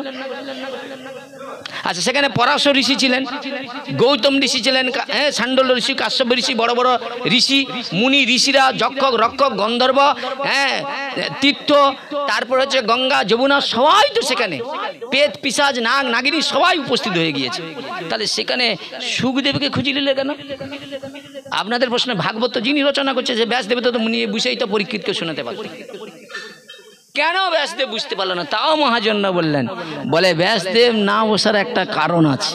কি বলতে পারবে কেউ? কেউ বলতে পারবে? ভাগবত তো রোজই শুনো, বলো কেন বুঝতে পারলো না? ভাই দেখছো, এবার বলো, তুমি বলো, খারাপ লাগবে না? একটু শুনে যদি না উত্তর না দিয়ে, আরে ভুলো উত্তর দাও, জানবে কবে? মানে আমি যেদিন এই পৃথিবীতে থাকবো না সেদিন উত্তর দিবে নাকি? এই কথা আমি 100 বার বলে গিয়েছি, শুনুন। বলে ব্যাসদেবের জন্মটা কেমন ছিল না, একদিন পরাশর ঋষি একটা জায়গায় এসে উপস্থিত হলেন দৈবযোগে, সেখানে ধীবর পালিত মৎস্যগন্ধা নৌকা চালাচ্ছে। আর সঙ্গে সঙ্গে পরাশর ঋষি জানলেন এই সময়টা খুব ভালো সময়। তাহলে ঋষি কখনো স্ত্রী সঙ্গ করে? হ্যাঁ কিনা বলুন, করেন। তিনি ব্রহ্মচর্য। তিনি কি করলেন, ওই মৎস্যগন্ধার রূপে মুগ্ধ হয়ে তিনি মৎস্যগন্ধার গর্ভ উৎপাদন করলেন। কেন? বলে ঋষিরা যা করে নিজের কল্যাণের জন্য নয়, ব্যাসদেবকে উৎপন্ন করেছিল বলে আজকে ভাগবতের চরণে বসে শান্তির হাওয়া খাচ্ছ। বুঝেছেন? এইবার তাহলে প্রশ্ন হচ্ছে কি, পিতার নাম বললে ব্যাসদেবের ছাতি একবারে 36 হাত। কিন্তু ব্যাসদেবের একটা দুর্বলতা ছিল, মাতৃ পরিচয় ছিল না বলে ব্যাস আসনে বসে ভাগবত প্রচার করতে পারলো না। কিন্তু সুখদেব এই আসনে বসে এটা তো সুখাসন করতে পারতেন। কথা বোঝেন, ভাগবত অনেক গভীর। ভাগবতকে যদি আপনি গল্প বা কীর্তন দিয়ে ছেড়ে দেন হবে না, ভাগবতের গভীর তত্ত্ব। তাহলে এই আসনের ব্যাসদেব নাম হলো কেন? এটা তো সুখদেব বসে পাঠ করছিল, তাহলে সুখাসন হতো, ব্যাসাসন হলো কেন বলুন? এই উত্তর দিন। তাহলে একটা তো মনে করবো আমার আশা সার্থক। কেন এই ব্যাসাসন নাম হয়েছে বলুন? একজন বলুন, ভুল হোক যাও। আরে তো আমি তো বাচ্চা, আমি তো শিশু, আমার কাছে বলতে তোমাদের লজ্জা কি? কেন ব্যাসাসন নাম হলো? তাহলে সুখাসন হতে পারত কেন? সুখদেব তো পরম ধর্মজ্ঞ ব্রহ্মনিষ্ঠা, যার মায়াকে জয় করেছিল। সেখানে ব্যাসদেব তো মায়াবদ্ধ জীবী। তাহলে ব্যাসদেবের নামে হলো, সুখদেবের নাম হলো না কেন? আপনাদের মনে প্রশ্ন আসে না কেন? এই প্রশ্নের উত্তর খুঁজে। বলে উত্তর হলো কি, সুখদেব যে উঠেছে তার পিতা গুরু হলেন ব্যাসদেব। তাই শিষ্য যতই বড় হোক না কেন গুরুদেবকে আগে স্থান দেয়।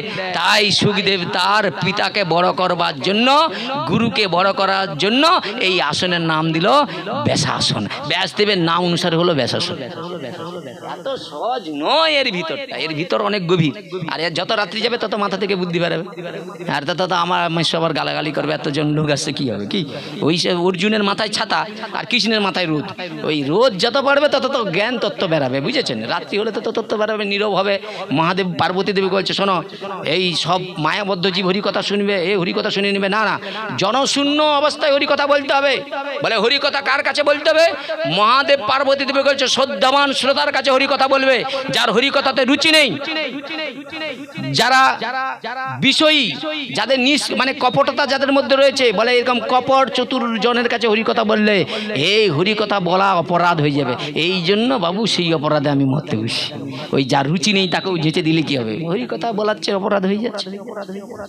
এই জন্য হরিকথা বলতে হয়। এই জন্য মহাপ্রভু বলছে ভাগবত পড়ো বৈষ্ণবের চরণে, একান্ত আশ্রয় করো চৈতন্য চরণে। চৈতন্যের চরণে যারা আশ্রয় করেছে সেই সব ভক্তের কাছে যাও, তবেই ভাগবত হয়। এক ভাগবত শাস্ত্র আর এক ভাগবত হয় ভক্তিরস পাত্র।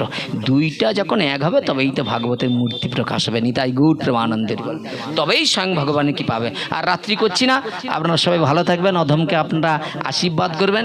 হ্যাঁ, এ জন্মে মনের বাসনা পূর্ণ না হোক কেন, কোনো বৈষ্ণব বাড়িতে জন্মগ্রহণ করি না, কর্মের ফল হয়েছি। বাবা মা মাছ মাংসকে তো সেই দেহের দ্বারা আমার দেহটা সৃষ্টি হয়েছে। এই দেহটা তার পূর্ণরূপে ভজনের মতো দেহ নয়। তো এই জন্মে যা হোক যদি কোনো রকম কোথাও ভুল টুল করি আপনাদের চরণে আপনারা ক্ষমা করবেন। হ্যাঁ, আর এইটুকুই মনে মনে চিন্তা করবেন যে আমাদের জীবনের যাই কিছু হোক না কেন, আমাদের শেষ টাইমটা যেন ভগবানের স্মরণটা করতে পারি। প্রথম যখন ছাড়িব আমি অন্তিম নিঃশ্বাস, কে বলছে গো? হরিদাস ঠাকুর ভগবানের চরণে বলছে, প্রভু আমার জীবনের একটা অভিলাষ, যখন ছাড়িব আমি অন্তিম নিঃশ্বাস, মস্তকে চরণ দিও এই অভিলাষ, তব কৃপা গুণে পাবো মধুর বৃন্দাবন, রাধা কৃষ্ণ হিরিয়া জুড়াইব জীবন। মহাপ্রভু বলে কৃষ্ণ যেন তোমার মনের বাসনা পূর্ণ করে। মহাপ্রভু এসেছে, হরিদাস ঠাকুরের দু নয়ন দিয়ে গল গল করে জল পড়ছে। মহাপ্রভু এসেই হরিদাস ঠাকুরের মাথাটা কোলে নিয়েছে। মহাপ্রভুকে দেখি হরিদাস ঠাকুর বলছে, প্রভু একবার তোমার নয়নে নয়ন দিয়ে তোমার ওই রূপ মাধুর্যটাকে আমি আস্বাদন করবো। আর বদনে কি বলবো জানো প্রভু? জয় শ্রীকৃষ্ণ চৈতন্য প্রভু নিত্যানন্দ, শ্রী অদ্বৈত গদাধর শিবাসাদি গৌর ভক্তবৃন্দ, হরে কৃষ্ণ কৃষ্ণ কৃষ্ণ হরে হরে, হরে রাম রাম রাম হরে হরে। হরিদাস নাই। হরিদাস ঠাকুর চলেই গেল, স্বয়ং ভগবান হরিদাস ঠাকুরের সর্বস্ব কিছু কর্মক্রিয়া করলো এবং স্বয়ং ভগবান কলির ভগবান হরিদাস ঠাকুরের জন্য ভিক্ষাও করলো, নিজেই সর্বস্ব কিছু করলো। তাহলে ভগবান গোবিন্দ ঘোষের জন্য নিজেই কি করেছিলেন? 1 মাস হবিষ্যন্ন গ্রহণ করেছিল, 1 মাস রাজপোষাক খুলে হবিষ্যন্ন গ্রহণ করেছিল এবং ব্রাহ্মণ ঠাকুর নিজেই দেখছে ওই বিগ্রহ দিয়ে নয়ন অশ্রু বিগলিত হচ্ছে। বিগ্রহ কখনো কাঠের নয়, বিগ্রহ স্বয়ং বলে প্রতিমা তুমি নও, তুমি ব্রজেন্দ্র কুমার। আমরা প্রতিমা দেখছি, ওর মধ্যেই ব্রজেন্দ্র কুমার বিরাজ করছে। ভগবান প্রতিমা হয় না, ব্রজেন্দ্র কুমার হয়, প্রাণ প্রতিষ্ঠা হয়ে গেলে। আর সঙ্গে সঙ্গে কি করলেন না, গোবিন্দের যেই দিন 1 মাস হয়ে গেল, 7 দিন স্বয়ং ভগবান পুত্র রূপে এসে গোবিন্দের জন্য পিণ্ড দান করছে। এরাই হলো মহাপ্রভুর একবারে নিজজন, স্বয়ং ভগবান নিজে হাতে তাদের পিণ্ড দান করেছে। নিতাই গৌর প্রেমানন্দের বল। তাই এই জায়গায় দাঁড়িয়ে আমরা কাউকে খুশি করতে পারবো না। আমাদের লক্ষ্য, আমি ছেলে কন্যা স্বজন গুরু বৈষ্ণব আমি কাউকে খুশি করতে পারবো না, কিন্তু আমাকে খুশি করতে হবে একজনকে, সেটা হলো ভগবানকে। যদি কেউ ভগবানকে একটু ভালোবাসেন, ভগবানকে যদি একটু হৃদয় দিয়ে আপনার ঘরের সন্তান মনে করে ভালোবাসেন, ভোরবেলায় সবার আগে উঠুন। আপনি যদি আলু অন্ন করেও ভগবানকে দিয়ে দেন না, ভগবান আপনার কাছেই চলে যাবে। ভগবান কারো ওই কাপড় ধুইছে কি করছে এটা দেখে না, এরকমও শাস্ত্রের প্রমাণ দিয়েছে। এই জন্য ভগবান কারো কিছু দেখে না। ভগবান কলার চপা খেয়েছিল বিদুরের বাড়িতে, বুঝেছেন? কলা খায় না, কলার চপা। এই জন্য ভগবানের ভাবগ্রাহী জনার্দন। তাহলে ভগবান ভাব এবং ভক্তির অভাবী। ভগবানের সব আছে, কিন্তু ওই ভাবটাই গ্রহণ করে। তাই আপনারা সেই ভাব নিয়ে এইভাবে চলবেন, ঠিক আছে? ভালো থাকুন, শুভরাত্রি। এখানেই সংক্ষেপে ভাগবত কথা বিশ্রাম ঘোষণা করছি। শ্রোতাং শ্রোতাং নিত্যং গৃহতাং গৃহতাং মদা চিন্তিতাং চিন্তিতাং শ্রী শ্রী ভাগবত কথা মৃত গ্রন্থ কথা। এইখানে রহিল আমার গ্রন্থের লহরী, পুণ্যিত বদনে বলুন নিতাই গৌর হরি। বঞ্চা কল্পতরুভ্যশ্চ কৃপা সিন্ধুভ্যেব চ পতিতানাং পাবনেভ্যঃ বৈষ্ণব চরণভ্যো নমো নমঃ।